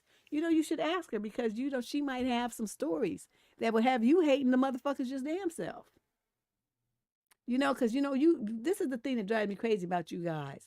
Someone says, men, okay, that means in that woman's life, the majority of her interactions with men have been so negative to the point where she just really don't want to be bothered too much, okay? You guys, for some reason, can't seem to understand that there's men that know how to act and that treat women and children well, and there's men who don't. Men who victimize women, who victimize children, who stalk, hurt, beat, abuse, domestic violence cases, stalking, all kind of stuff. You guys just don't seem to be able to separate yourselves from those negative kinds of dudes, and you want us to put you all in one category together as men, and we're not going to do that. So when a woman is talking about the men that she hates, she's talking about those ones I was just talking about, those negative guys, the ones that exist, the ones that you don't really like yourselves, but you benefit from the fear and the terror that they instill in women. I talked about this on the show a couple of weeks ago. All men benefit from that. Makes things easier for you. Especially if you're with a woman who's real scary and don't own a gun and will pop a cap in your ass. So the scary women, are you more easy to manipulate them? But the women who just as bold as you are just going to be like, well, you might want to think about that before you get jiggy, because I will ventilate you and it's not going to be pretty when you're in the emergency room in traction and in a coma. So you need to think about all that before you jump froggy. So, you got women like that too. So you need to, instead of getting all in your feelings like a little bitch, go and talk to the girl and say, you said that, and I want to know what your experiences were that, led to that, you having that feeling. Start a conversation with the girl and try to get to know her. Find out what hurt her to the point where she says that. She might have a really valid reason. In which case, like I said, you would be hating the motherfucker that she's talking about just like she does. But, you right now, you all in your feelings and all defensive. Well, I'm a man too. I'm a man. Just stupid. I just hate it when men do that shit. It's like little bitches just whining. Oh, she doesn't like men. We're not required to like men, just like men aren't required to like women. Because we know y'all don't like us by the sheer numbers of vast numbers of violence that you all do to us. Women all over the world. The number one danger to women is men. More than heart attacks, strokes, car accidents, anything, wild animals, strikes, anything. Men, you are the number one risk to our health and safety. This is borne out by crime statistics worldwide. So if anybody was going to hate somebody, it would definitely, it should be women hating men, because y'all have earned that title. You've earned that badge of honor. Now, as a man, if you don't like that kind of stuff and you don't want that to be your legacy, make sure you raise your sons right. And any young men in your periphery, that you coach, that's your neighbor's kids, your nephews, your son's friends, whatever, your little cousins, whatever the young men that you have contact with that you can positively influence, step up. Teach them how to act. And then this problem will go away on its own. But as long as y'all just sit back and just let them run wild and be like Lord of the Flies kind of behavior, then it's going to continue. And women will continue to say they hate men. And they will have a very valid reason for saying that. Question number 16. This is a female in the 22 to 27 age group from Leeds, England in the UK. Summary of issue.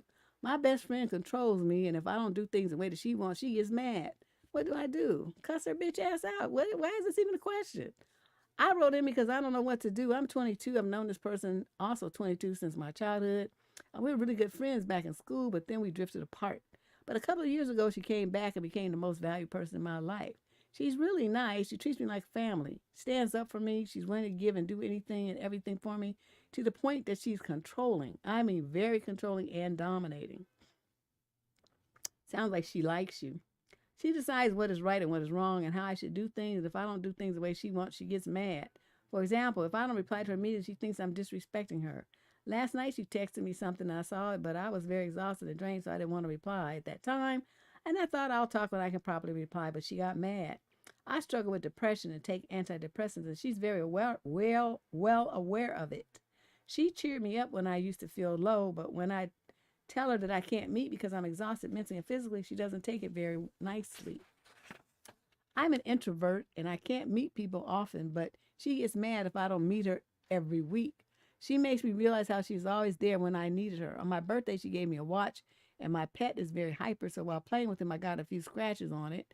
My friend saw the watch, and she started talking to me very rudely and got furious. She started giving me all kinds of shit, like how much of an irresponsible person I am, and I don't value things. I apologized for this earlier, but she was rude, and she asked me to throw the watch away. I walked away and handed over the watch, I handed over the watch and walked away. Still, I can't decide whether I'm a horrible friend or she was actually toxic. She's a beautiful person when she cares for people, but she's just too dominating. I always feel anxious when I'm having a conversation with her because I don't know when and why she'll get mad. It's draining, but she's also the one who puts in the most efforts. I really would value your input. Do you ladies think I'm doing something wrong, or is she actually toxic? She's stupid. And you stupid for dealing with her ass. When she talks about the watch getting scratched on, says, but you gave it to me, so whether I put scratches on it or throw it into a fire, that's my business. If you didn't want me to have responsibility for it, you should have kept it. And I wouldn't have gave it back to her ass either. I would say, no, it's mine. I'm going to do what I want to do with it. And she's like, she gets mad if you don't meet her every week, say, I'm tired. I'm not going to meet you this week. It's like, and when you have women who are like that, because I've had to say this to a couple of them, they want to make demands and stuff. You know what Deb had to do? Deb had to get real crass and crude and say, bitch, I'm not fucking you. So what you want me to do and where you want me to be is not important. You need to stay in your fucking envelope. Now, when you talk to people like that, they do all kind of blink and they make the Pikachu face and they just get like all shocked and appalled because, like for me, like I'm usually pretty cool. I'm just cool, mellow. I like to laugh. I'm calm. But, I like flash on people. And so you say something or do something that's like outside of what I feel like is the scope of what you should be the way you should be talking to me. I'm going to blow your fucking hair back. And then I'm just go right back to being chill. So it's like whoosh. And then back, the flame dies back down. And I don't hold a grudge. I'm not going to be talking about this for the next 500 years. I'm going to move the fuck on. Yeah, that's how I do things. So yeah, I had to tell a couple of different women that, and they were just like, "Well, you didn't have to talk to me like that." Obviously, I did, because you just not trying to hear what I'm telling you. I'm not doing the fuck you want me to do. It's like you ain't my man. Even if you was, I still wouldn't do it. But I'm just telling you, you just getting a little too jiggy here. You need to stay in your lane. And so yeah, they be looking at you all kind of crazy, like, where'd that come from? I said it came from the back of my mind, because you got on my last goddamn nerve. Well, I mean, unfortunately, you have to be that way sometimes. Just have to be. So some people don't understand nice, when you try to be, and I don't like that word anyway, but I'm just, because that's a common way to, phrase the behaviors I'm talking about. People go out of their way to, quote, be nice to other people and not, say things the way that they should be, because I get called that all the time and say, "Oh, you're so harsh the way that you talk to people." I'm like, I don't give a fuck. Did I lie though? And they'd be like, "Well, no, but you could have said it in a nicer way." Why do I need to go out of my way to try to finesse words and frost them and sugarcoat them so that it's more palatable to your ass? You sure wasn't thinking about my feelings when you was doing the donkey shit you was doing, right? So if you did donkey shit and then I throw shit back at you, you just gonna take it. That's the way it's going to be. And I'm not going to mince my words. I'm not going to sugarcoat it. I'm not going to make it nice and easy for you to take. I'm just going to deliver the message the way you did me. And you're going to like it. Or you could die trying. Either one works for me. Either way. I don't know. They with codependent, some people just really want to control people. And like if they don't have some of these women, men too, if they don't have a relationship, then they might do it with their siblings. If they don't have siblings, they might try to do it with their, dudes will try to do it with their mother. They try to control their mother. And then the mothers who listen, some of them are scared of their son. So they, do what the son say, like give them money or let them move in, drive their car, this kind of stuff. But I don't know. If I'm telling you, if I had a son and he tried to clown like that, I'd probably shoot him. Donkey's my favorite word. Monkey ass and donkey ass. Those are my two favorite animals to call somebody. I just, because I mean, you spend all that time, you spend like 20 minutes trying to think of a way to make something, somebody like the way that you say something. And then it loses its power. Because by then, you've damped down all your feelings about it. And, you're catering to that person's feelings instead of telling your truth. And my truth is just going to come out. And, that's just the way it's going to be. And, I've gotten in trouble. I'm not saying it's, a foolproof thing, especially when I'm at work. And, people try to tell you stuff. And, throughout my history of my career, I've mouthed off a couple of times that didn't really end too well. But you know what? I was prepared for that repercussion. And so it was not a problem. And so, don't try to fire me because you mad because I told you about yourself. Because now we're in a lawsuit. Because I'm free to say what I want to say to you about the way that you treated me. I don't like it, and I'm going to tell you about it.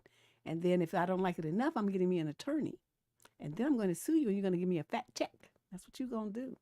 That's why, during my 20s, I didn't really work that much. I lived off of my lawsuit money. And I just traveled around and just did what the fuck I wanted to do. Worked, temp here and there. And that's why I did a lot of contract work all over the country. That was my life. I was like a vagabond. And my best friend worked for Continental Airlines. So what can I say? It's fun. I enjoyed my life in my youth. I don't know about the rest of y'all, but I don't have no problems with what I did in my life. I think I had a good time. Question number 17. This is a female in the 22 to 27 age group. She's European from the UK. The female 50 to 59. Summary issue. My mom wants me to be really excited when I receive presents from her and is always disappointed when I have a normal reaction. Is there a way to fix this? How would you go about navigating this situation with my mother? This seems particularly pertinent with the Christmas holidays coming up. When I was a young teenager, let's say 13, 14, I was very easily pleased when it came to gifts. I had a massive thing for Tom Huddleston. So I might ask for a Loki keychain for my birthday, and my mom would buy me one, and a signed poster which would send me into a happy screaming episode, jumping around included, and lots of hugs and kisses. Well, now it's 10 years later, and I'm noticing that my mom keeps trying to chase that high. Over the past year, she seems very disappointed when I don't act extremely pleased with my gifts. But not only do I have much better control of my emotions now, but the things I ask for and receive are much less jump worthy. It's like an M&S voucher or a small mirror that I literally picked out and watched her pay for. She never accepts my thank you, I love it. It's always a remark about how I could be happier, how she'll just take it back if I'm not grateful. I'm absolutely terrible at faking my emotions. My face betrays me. But I'm at a wit's end trying to make myself uber excited over my 22nd pair of scratchy woolly socks. Well, you know what you could just do is just tell her that, we're not going to exchange gifts anymore. Because you want me to put on a fucking performance like a 13-year-old, and I'm not going to do that. And the stuff that you give me is it's kind of ratchet anyway, so don't even bother. So, you could just tell her that, and that would hurt her feelings. But you know what? She would get the message loud and clear. And she would say, you're a terrible daughter. You say, yes, I am. But at least I'll be a terrible daughter without some ratchet-ass gifts that I have to re-gift or throw away. Save your money. Save it for your retirement. Don't buy me any more presents. I don't want them. That's what my mother would get. This thing wants somebody going. Well, that's what she wants. She wanted to clap like a seal and jump around like a monkey and stuff, which, little kids do that kind of stuff. But adults don't do that. Even teenagers. Teenagers just grunt at you. They don't even say anything. So the mother got, she got that little ego reward for doing some shit when the kid was, she was just a 13-year-old kid. Well, that's not going to happen anymore. So I don't know. I mean, just tell her not to get you anything. Just make Christmas. Tell her to donate what she was going to give to you to a children's shelter or a group home or something. Tell her to do something like that. You know what? If she does that and she'll deliver stuff to the group home, all the little kids will jump around and she'll get that reward she wants. There you go. I just thought of the solution. That's what you're going to do. You guys can do that together. So the money you would have spent on her, the money she would have spent on you, you guys are going to buy stuff for kids and you're going to take it to a group home. That's what you're going to do. Tell her we're going to give it to some people who really appreciate it because obviously we don't appreciate each other's gifts, right? So let's not even bother. Let's not even go through that exercise. There, that is the best idea I've ever had, right? And then all the little kids would be so happy that they got new stuff. Right, y'all? Isn't that a good idea? And that mama could get her jump around joy thing back because the kids will be small. Oh, what is this? Thank you, Sim girl. A tip. I like tips because I go to bed from okay, wait. I have a side story. Okay, I couldn't go out. I've been just, my knee was, but I decided I wanted some wine, right? And so I go to Instacart and I order the wine, Bevmo. So the guy, they had the 5-cent special, right? It's supposed to buy one and you get the second one for 5 cents. This motherfucker brings one bottle. So, me, Instacart. So I'm like, okay, where's my other bottle of wine? So the little person on the end tells me, oh, well, you should call the store. They'll issue a credit. I said, fuck that. The problem is not with Bevmo. They delivered the merchandise that because you can see on the receipt, there was no 5-cent charge for the second bottle. He only got one bottle. I said, this is a buy one, get one for 5 cents. What fool is only going to leave Bevmo in a situation like that with one bottle? Who does that? And so, we went round and around and around. So finally, I said, okay, you got two choices here. Either you find that dude and tell him to take his happy ass back to Bevmo and get my second bottle of wine, and he's going to pay the 5 cents plus whatever taxes on 5 cents. He's going to pay it out of his pocket. Or number two, the bottle that he did bring me is free. So he opted to do that. So I got a free bottle of wine. I raised holy hell, sitting up there talking about, call the store. You going to give me a 5-cent credit at Bevmo when I do a whole $20 bottle of wine? It was on sale. It was on sale for $20. And so I'm like, oh, this is good. This is a good deal. The regularly $30-something bottle of wine I used to buy, my Pinot. And it was on sale. I was like, oh, shit. I should have got more than two, but I, not really drinking that much anymore. So I just, wanted a little nip. And that's how he did me. So I ended up getting my thing for free. So I was okay. I'm like, thank you. That was so excellent customer service. So I gave him a high rating and everything. But yeah, that little shopper, I said, make sure that motherfucker never shops for me again. And he's like, okay, I'll mark your account. I'm like, yeah, you do that.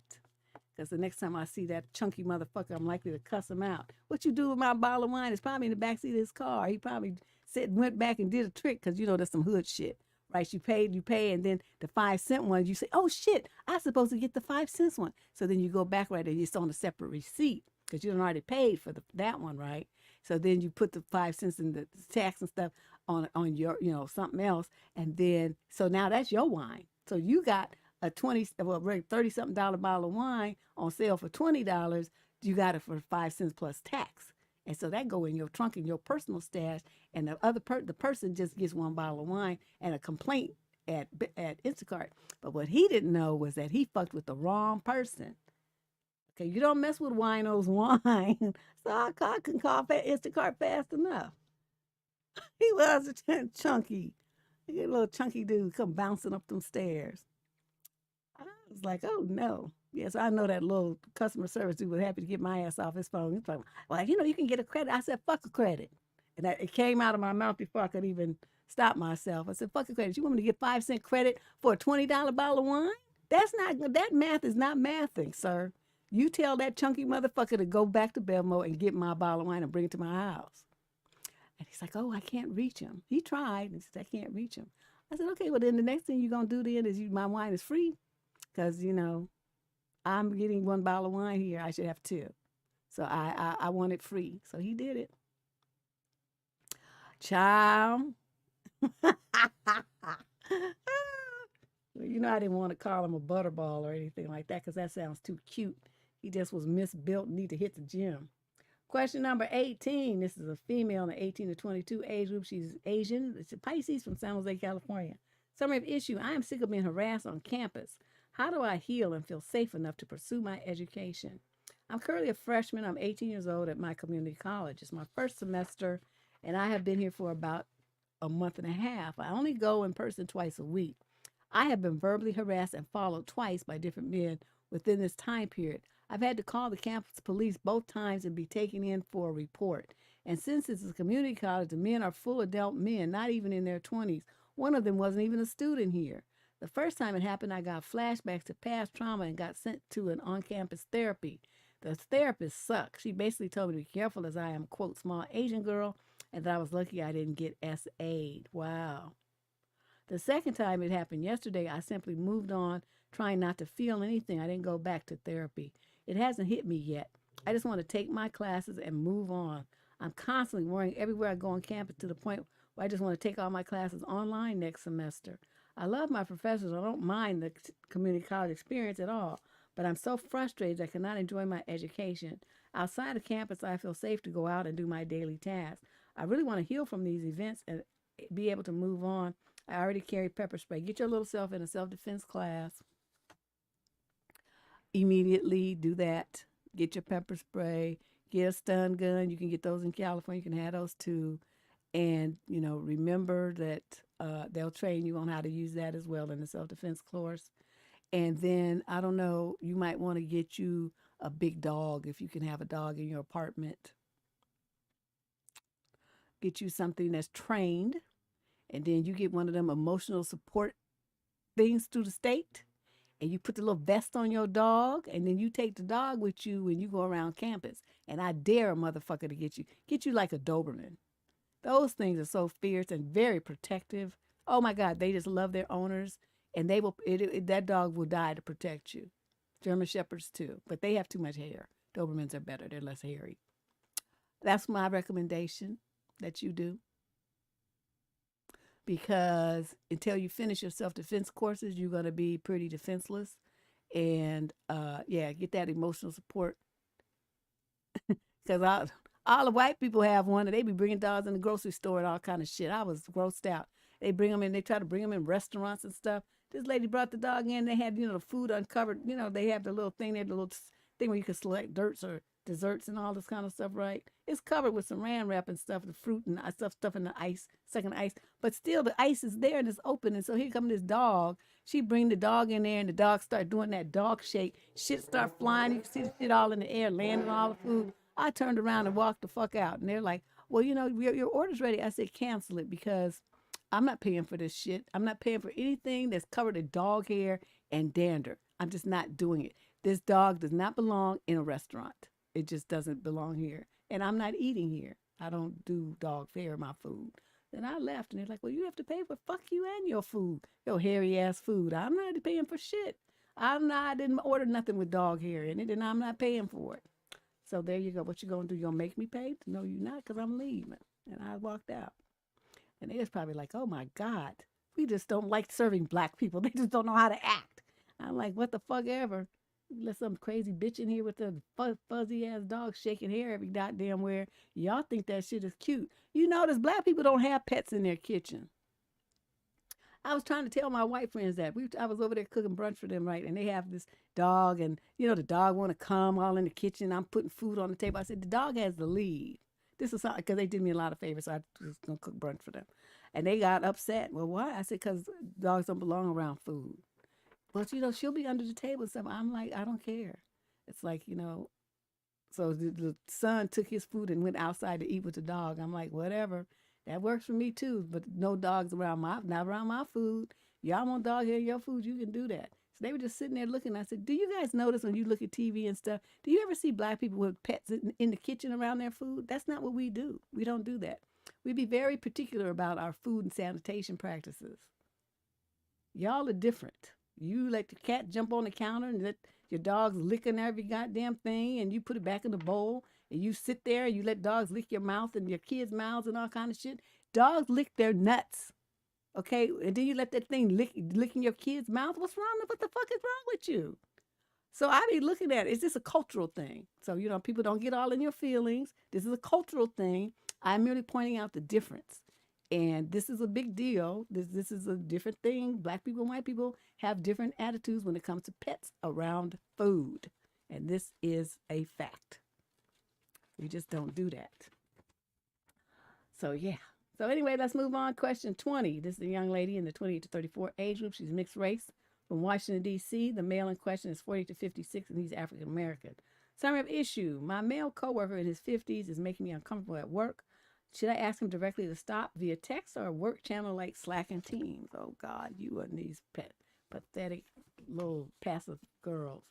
I'm having an issue with a coworker whose behavior is escalating to making me uncomfortable. We work together, but in different sections of the building. Over time, we've chatted. I have his phone number, as I picked up a shift of his in the past. We've been friendly at work and admittedly a little flirty by text in the past. However, this was very short-lived, as I had a change of heart and decided I'm not comfortable with being flirty or anything beyond that with anyone I work with. Well, it's about fucking time you figured that out. And from there, I very clearly told him that I like to keep our interactions limited to at work, meaning no texting anymore and only professional. He understood, so he said. This went well for a while until my seat was moved, and I now work physically closer to him in the neighboring department. I'll see him around sometimes, and he'll compliment me physically. Look how pretty you look. And the other day, for instance, he's not good with social cues. I was minding my business, having lunch alone, when he approached and sat down right across from me at the same small table I was seated at without asking if he could join or sit, and talked at me for my whole short lunch break, sort of nervously laughing. He will also hesitate to let me walk away when I say I need to go and try to continue conversation. Girl, you wrote a fucking novel. Okay, he did not allow his way to walk past me. He walked through my work area earlier and left a snack that he had brought for me with someone else in the department and asked him to give it to me. Okay, blah, blah, blah. I need to be direct and tell him this behavior is unwanted. Opportunities to talk alone in person are non-existent based on numerous factors. Deb, do you think I should do this by text or a work-related channel like Slack or Teams?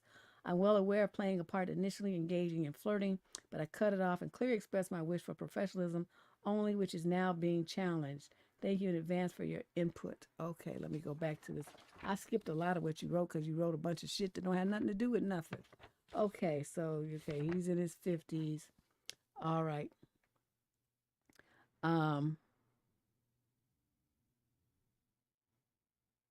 Okay, so sometimes you'll see you around, he'll compliment you. You don't acknowledge it. Don't say thank you. Don't give him any feedback at all. He's not good. So he sat down at your table while you're having lunch alone and was sitting there talking. Why could you not say, do you know, I'm trying to have my lunch here in peace. Can you get up and leave? Or you get up and leave. That's one of them two things would happen. But knowing me, I would be comfortable there with my book and all my stuff. I'm not moving. I'm like, I'm really not trying to have a conversation right now. Can you leave? Leave me alone. I just want to enjoy my lunch by myself. And then he would have got up and left. Right? But you didn't say anything. That's the part that kills me about you girls. It's like you don't say no. You don't say stop. You don't say leave me alone. You don't say anything. You don't say anything. And then you get upset when people they continue to do the thing that's getting on your nerves. But you never tell them to stop. You never tell them no. You never tell them go away. You never tell them get the fuck out of my face. You don't say anything. You just take it. And then you want to whine around about it and send notes on slacking teams. You're not going to do that. This is a personal thing, and you're going to handle it like a fucking adult woman, which you're supposed to be. So when you don't need to see him personally the next time you walking around, the time will come and he will try to, compliment you or try to talk to you or something like that. And that's when you say, because you want to make sure that other people are around and can hear this, right? And you're going to say, I really, like I told you before, I don't want anything to do with you. I want you to stop talking to me. I want you to stop trying to sit at my table when I'm eating lunch. I want you to stop addressing me. Don't say anything to me. Leave me alone. If it has nothing to do with work, you can talk to my supervisor and my supervisor will talk to me. I don't want any further interaction with you ever. Okay, now you say that out loud where everybody can hear, he will leave you the fuck alone. Right? And then, like I said, the assignments, his work, if he's in that level, he can tell his supervisor that he needs your help or whatever, and that supervisor will tell your supervisor, then your supervisor will tell you. Because really the only person who should be giving you work to do and assigning shifts and all that kind of stuff is your supervisor. So this whole thing that you talk about, you covered shift for him and stuff, and that's why you had his number, that should have never went down like that. That's supposed to come from management. So that's how you need to do. You're young right now, but you're going to be dealing with men like this for the rest of the time that you work. And it's not going to matter. Sometimes they're going to be older than you, sometimes they're going to be younger than you. But the men are stupid and on the job. They're always trying to get their swerve on with some guy, some girl, and especially, I don't know, these old dudes. They always want to mess with the young girls. So y'all young girls, you better get your game up. Find your voice and start fucking using it. And stop letting these men get away with this stuff. Question number 21. This is a female in the 28 to 34 age group. She's Caucasian from Calgary, Alberta, Canada. Summary of issue. How do I bring up moving in together with my boyfriend? We've been together for a year and a half and things are going well. We are both 30 years old. We've been on overseas vacations together and spent about 3 nights a week together. We currently live 30 minutes away from each other. I'm starting to find it mentally exhausting to always plan out which days I'll be out at his house during the week. I do 90% of the commuting to his house and recently asked it to be more even, which he was happy to agree to. However, he has a bigger social life with board game nights and parties happening at his suburb almost every weekend, so it makes more sense to be there. So I inevitably end up traveling again so we can attend together. He also has a bigger room, comfier bed, etc. I'm turning 31 soon and I want to progress the relationship, but also mostly so I can see him more often and not have to mentally organize my week so much between the two locations. I also want to live together by the 2-year mark, as I don't want to invest more time if we don't live together well. I'd rather know sooner than later. We don't really talk about the future, but I know we both want kids one day. I'm exploring egg freezing, and I don't want any anytime soon. He recently brought a new couch with his 3 housemates, and it made me almost cry at the idea of another 6 months to a year of living apart, in which having to check my work calendar, work out which days work best for me, factor in my running and gym schedule, pack a bag, etc. It's almost like mental burnout. I'm supposed to tell him which day works for me this week, and it seems overwhelming to work through all the factors. Then don't go. Let his ass miss you. What's wrong with you? He's someone that likes his space and alone time, so I'm nervous about bringing up moving in together. My gut tells me he likes things as they are. He gets social time playing video and board games with his 3 housemates, lives in a bigger house which supports his hobbies of do-it-yourself. He's lived there for 7 years, so he's very comfortable. He gets his alone time, and I come over most of the time anyway. I think I'd like to mention it casually, but how do I do this? I feel very nervous. Is it normal to feel this nervous? I kind of wish he'd bring it up, but I feel like he won't. I also don't want to move in with his 3 other housemates. It would be too crowded, and I wouldn't have space for a home office. So living together would mean he has to move out of the house he loves. He's not going to do that. First of all, let's be realistic here, girlfriend. Let's be realistic. You know who's doing the most in this relationship to carry this relationship? You. You the one going through all the changes. So let's just do a test. For the next 2 weeks, you're not going to go to his house. You're not going to call him, and you're going to see what he does.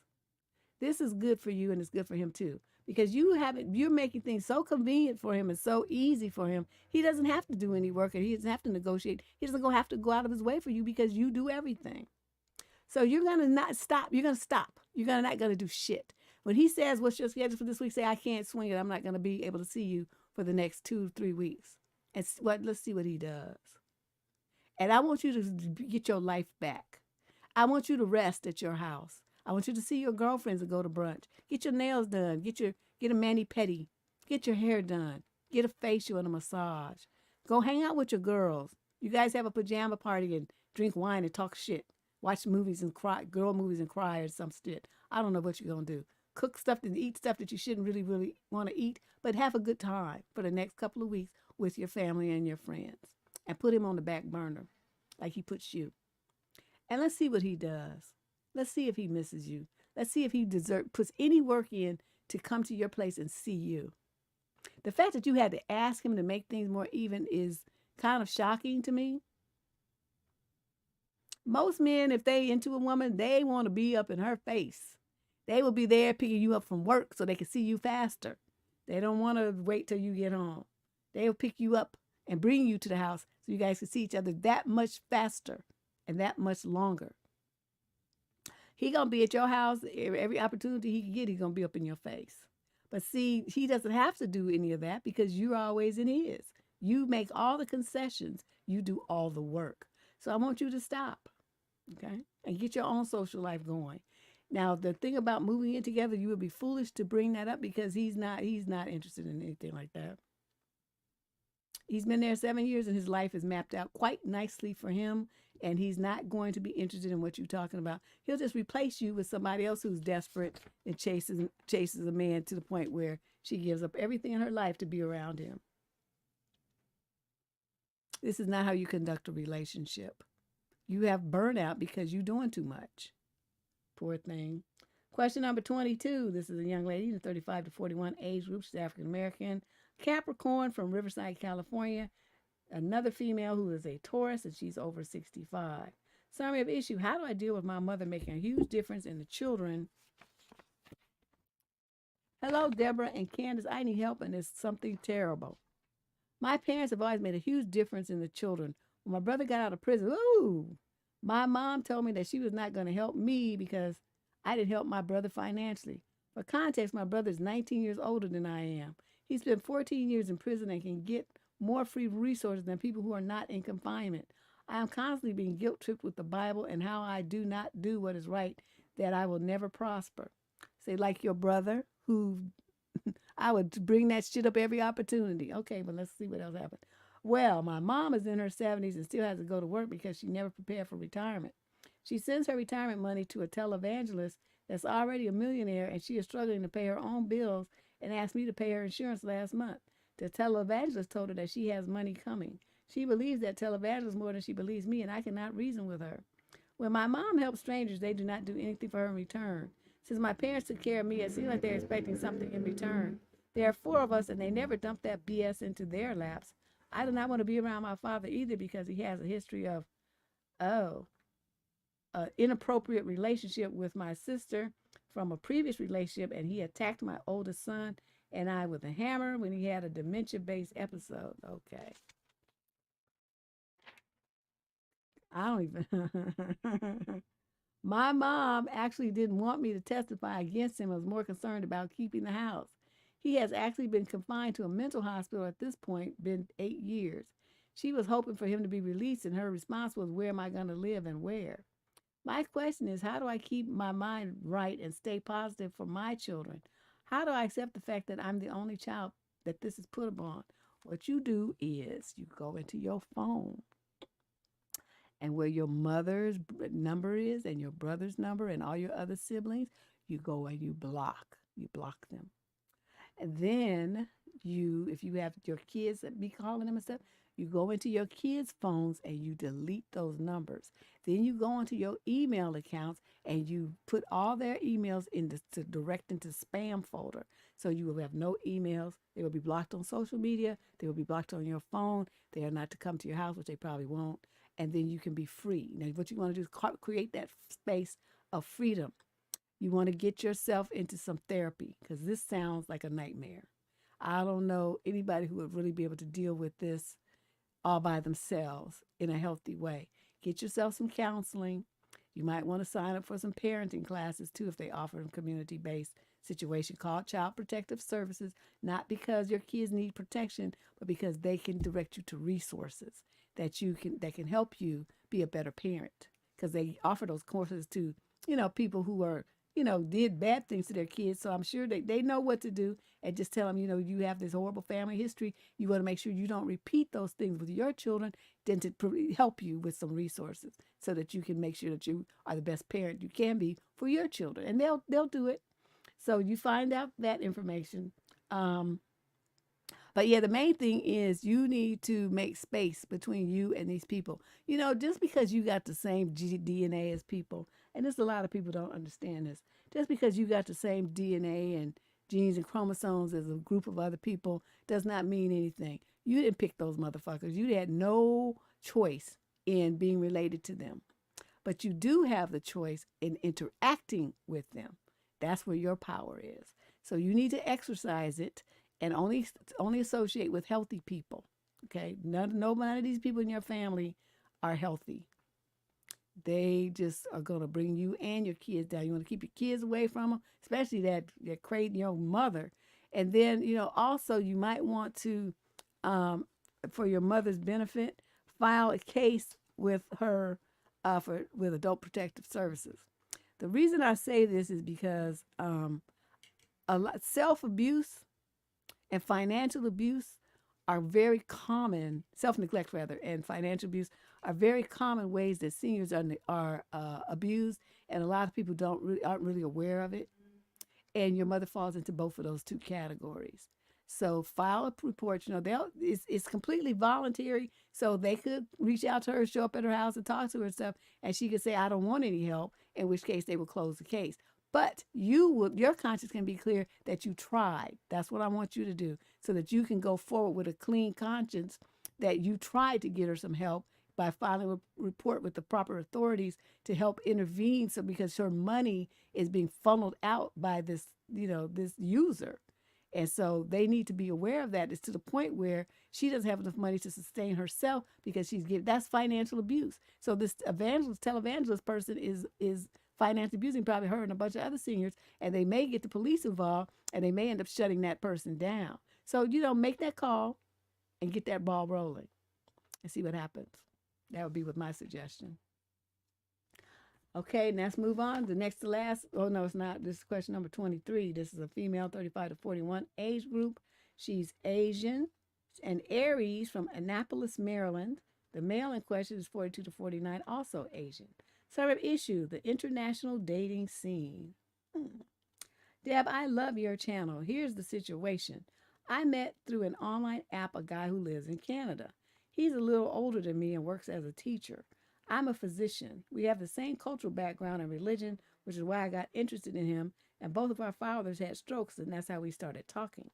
We've been talking on WhatsApp for a few months. Our first call didn't really go well, but then he re-engaged, and the last time initiated phone whoopee. He then said we should see each other, but said that he couldn't come visit me right away because of his criminal background. But he's a teacher? That doesn't compute. So I asked him about what he did, and he told me that when he was 18, he got caught stealing office equipment from his employer and tried to sell it. His lawyer was able to get it knocked down to public mischief, but because of that, he has to apply for an exemption to travel to the U.S. He's been able to do that before, but it takes some time. Anyway, I said I could come visit him, and when I proposed that, he said that he met somebody else and was going to focus his attention over there, so I said okay. He still checks my WhatsApp status updates until I blocked him, but I wanted to know if this criminal stuff was a lie and if you think he's really married. All my friends have different theories, but of course I wanted to hear yours. Oh, absolutely. Now, whether he's married, older than what he said, younger than what he said, don't look like what he said. There's something that he's covering up. Marriage is definitely one of them. Definitely one of them. So he met somebody else. But the main thing, girlfriend, what I'm going to tell you is this. Okay, you dealing with a dude. The conversation did not go well. That's when you let it go. There was nothing there. When men get bored with the situation that they have, that's when they circle around back through their black book, and that's how you call it re-engaged. But that's all that was. He was just looking for somebody to do some freak shit with, and you was amenable, and you was available, and you made that mistake. You don't do stuff like that, okay? Don't do that. You're a doctor. I mean, not like I want to hold your job over your head like a moral stance, but once you take the Hippocratic Oath and you go through all them years of study, you have a lot to lose, okay? And one thing you don't want is people having your real name and then you doing freak shit like that could, be reported to somebody. Don't do stuff like that. You got to think, okay? And if you're going to be doing freak shit, then you wear a mask, and I'm talking about one that hides most of your face, and you don't tell them your real name, or you don't tell them what you do or where you live either. Okay, you can't go around telling people, oh, I'm a doctor and I work over here in Maryland and this is my real face, this is what I look like, and all on the online thing. No, you did a whole bunch of stuff that you shouldn't have done, okay? But you're not going to do this anymore.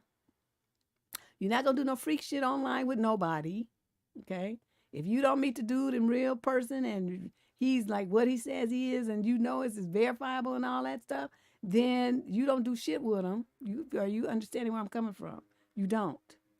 And you keep if somebody says, what you do for work, say, oh, I just work in a hospital. Be more vague, okay? They don't need to know all the details about your life and some chump from online. I'm not saying you have to lie. I'm saying play your cards close to your vest. Understand that everybody out here they don't have your best interest at heart. I do. So that's what I'm telling you. You need to do more to protect yourself. Okay? Stop being so loose and easy with information, so trusting. These dudes are just whack out here. Okay? So don't worry about that. And don't be going to no other country to find you a man. There's plenty of men. Where the hell are you anyway?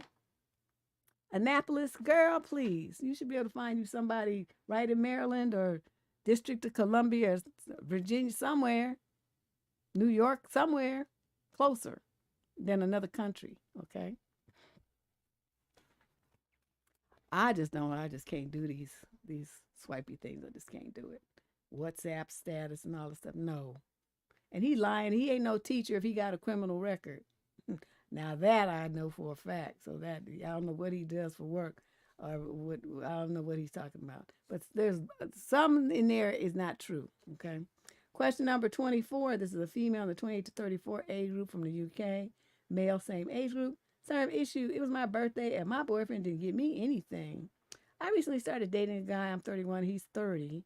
We've been dating about 3 months. It was my birthday yesterday. He didn't buy me a card or a gift. I'm not bothered about the gift too much, but I'm gutted I didn't get a card.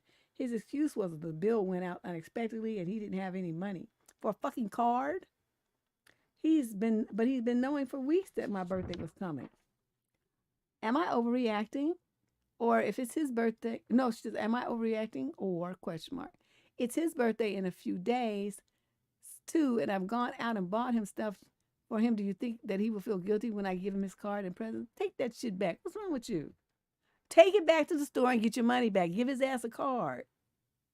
I wouldn't even, if you already wrote his name on it, that's one thing. But if you just signed your name on it, save it for somebody else. I wouldn't give his ass shit out. He get exactly. See, this is the thing. He's like, you got to give men the same energy they give you.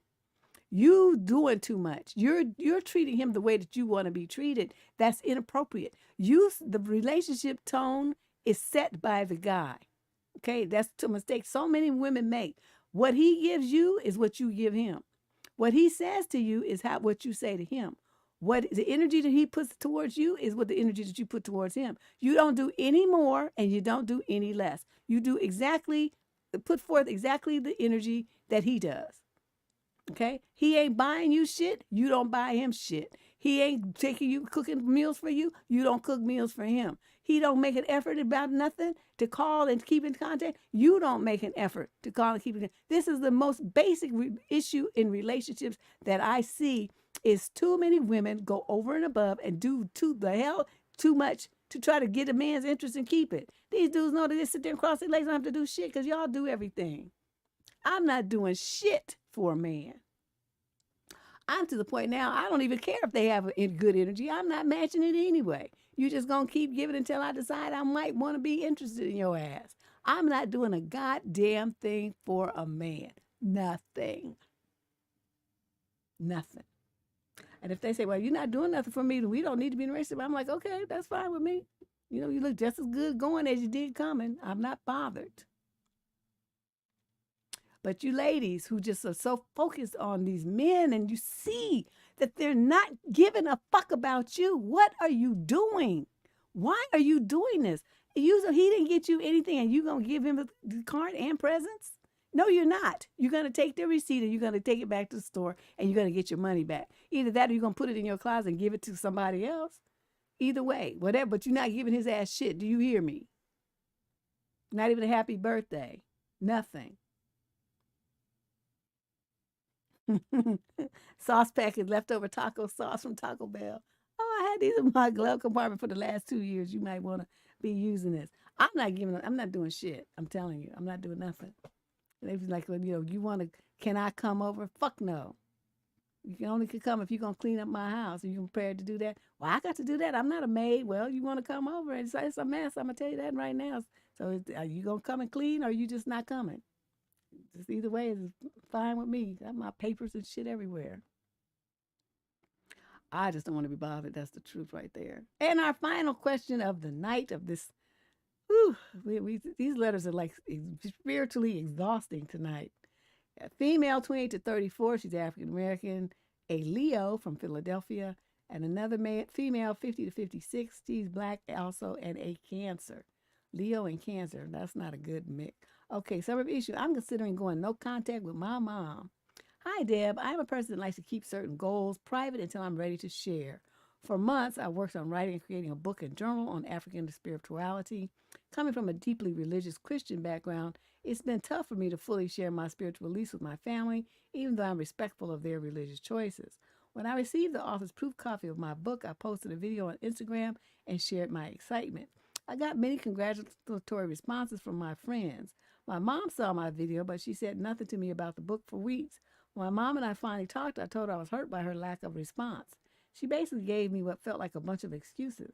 She said she didn't realize it was a book that I was posting about. She claimed she couldn't understand what I was saying in the video. Then she said she doesn't know how to work Instagram, and she only goes on there to see stuff related to my sister. She said she felt like she should have known about the book while I was writing it. I'm deeply disappointed by her response and lack of support. She's pretty emotionally immature, and she often invalidates my feelings. Our relationship is surface level and lacking any real intimacy or connection. Is this something to go no contact over? I'm tired of being hurt by her, and I want to protect myself from being triggered by her in the future. Grow up. Grow up. Okay, let me start at the beginning. First of all, let's get with this. Okay, you already knew, Miss Leo, and I'm going to talk to you because, you know, I'm a Leo too. And so I'm going to talk to you Leo to Leo. You on some bullshit right now. This is not Leo behavior.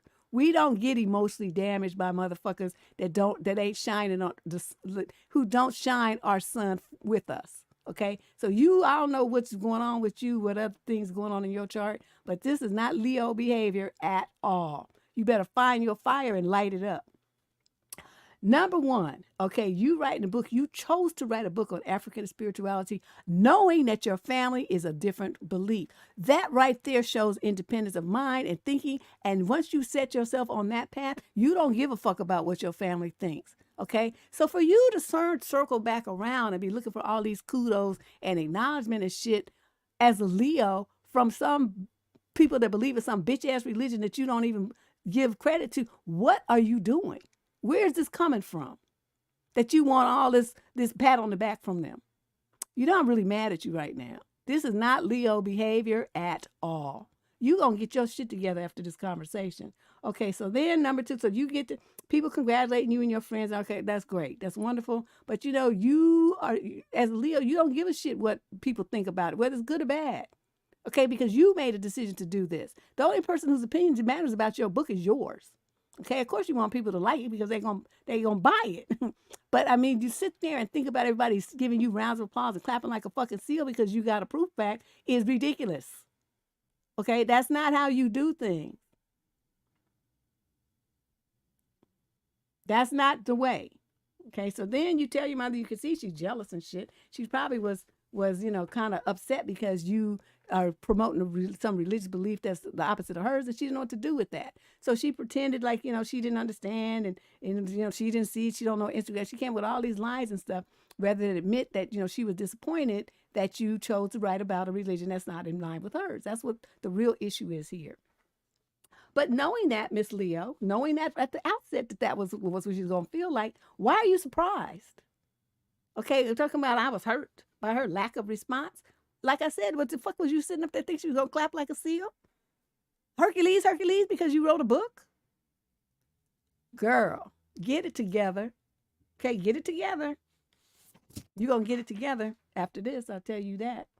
Now, you're not going to be disappointed by her lack of response, and you don't need her goddamn support. The book's already written. What you need her support for? You did all this shit on your own because you wanted to. Okay, you don't need nobody's support. It's already done. You want her to tell her friends about it? They don't care because they're Christian. So don't be looking for support from somebody that don't believe in what you wrote about. As a Leo, you don't get impacted by people who's not they're not in line with your thinking. I mean, I'm not saying you got to hate on them, but because that's the energy that goes out that's not coming back. You don't hate on people that don't agree with your, what you're trying to do. But what you do is you don't let them impact what you're trying to do. They don't impact your thoughts, your feelings about yourself, your work, nothing. Okay, you need to get it together and like I said, you can find your fire and you better light that shit up. It needs some stoking because you just getting all emotionally watery and shit. I'm not feeling this shit at all. This is making me mad. Your relationship is surface level and lacking. So if it don't have intimacy and connection, then what the fuck you bothered by her for? You already know the relationship is some bullshit, and yet you sitting up here I'm so affected, I'm so emotional. Oh, I just feel so she's not promoting me, she's not supporting me. Stop it. The thing I hate most in the world is whining, and this is full of it. Okay, I didn't even let my daughter whine when she was a toddler. I'm not about this life. Don't do this. Okay, now you get it together, get your fire up, and handle your business. Get your book finished, set up your book signings and all this kind of stuff, and do what you need to do. Set your book website up and make shit happen. Okay, so put your energy into what you're trying to do and what you're going to happen, and envision it. Make it a reality in your mind, and then it will become a reality in real life. That's where you need to be putting your energy, not thinking about your mother. Okay, you don't have to go no contact, but just low contact for sure. If she tries to reach out to you, make the conversation short, because it is your mother. She old, okay? So you don't want to necessarily cut contact if you don't have to, especially not over some bullshit like this. Is some simple bullshit that's all like in you. You created this by being all in your feelings. Like I said, once you decided to go and write a book, knowing it's in full disagreement with what your family believes, then you already stepped out on your own, and you was basically throwing sand in their face, telling them I don't need shit from y'all. Okay, but now you want to circle back and act like you do. Make a choice and then stick to it. Now, that's all I got to say. I'm mad. Mom don't need to even be in a timeout. She just let her writer just having some unrealistic expectations. Once you become an author, people are going to always have opinions about what you write. You think, look at my book on the Black church.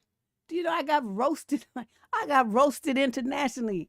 And people that have made all kind of videos. The church folks just was up in arms. They did a whole 3-series TV show on my book on the TV channel in Houston, where they interviewed pastors and stuff. Pastor dogged my ass out. They talked about me like a dog and stuff. But you know what? Do I give a shit? I laughed because see, when shoes fit and be squeezing folks' toes, then you know you onto something. And soon as my book came out, that's when all that Eddie Long And Creflo Dollar and all of them, all that scandalous shit all of them did, that's when that broke, like within weeks of my book hitting presses.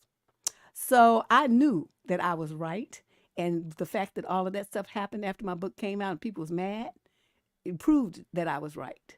And there's nothing about what's going on now in these churches and these, prosperity gospel that has changed my mind or anyone else's. Instead, more and more people are in line with what my book says. And that book was written in 2010. So, you know what I mean? I'm like, so you as an author and you as a Leo, grow a thick skin and stop looking for people to co-sign and support your ass. Okay, that's not their job.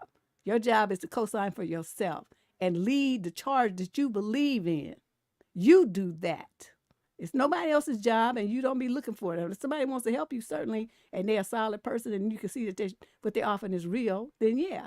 I didn't do the shit by myself. I got, offered to be on TV shows and radio shows and stuff all over because those people wanted, to expose me. But even though their goal was negative, it still got me in front of people, and it still helped me sell books. So I don't give a fuck. Either way, it was a plus. It was a win for me. So you have to think like that. What's going to work for you, and stop looking at what's not. Okay, you don't pay attention to what's not working. You focus on what is, and you do more of that. Okay, save your energy. Oh my God. Yes, I was very entertained.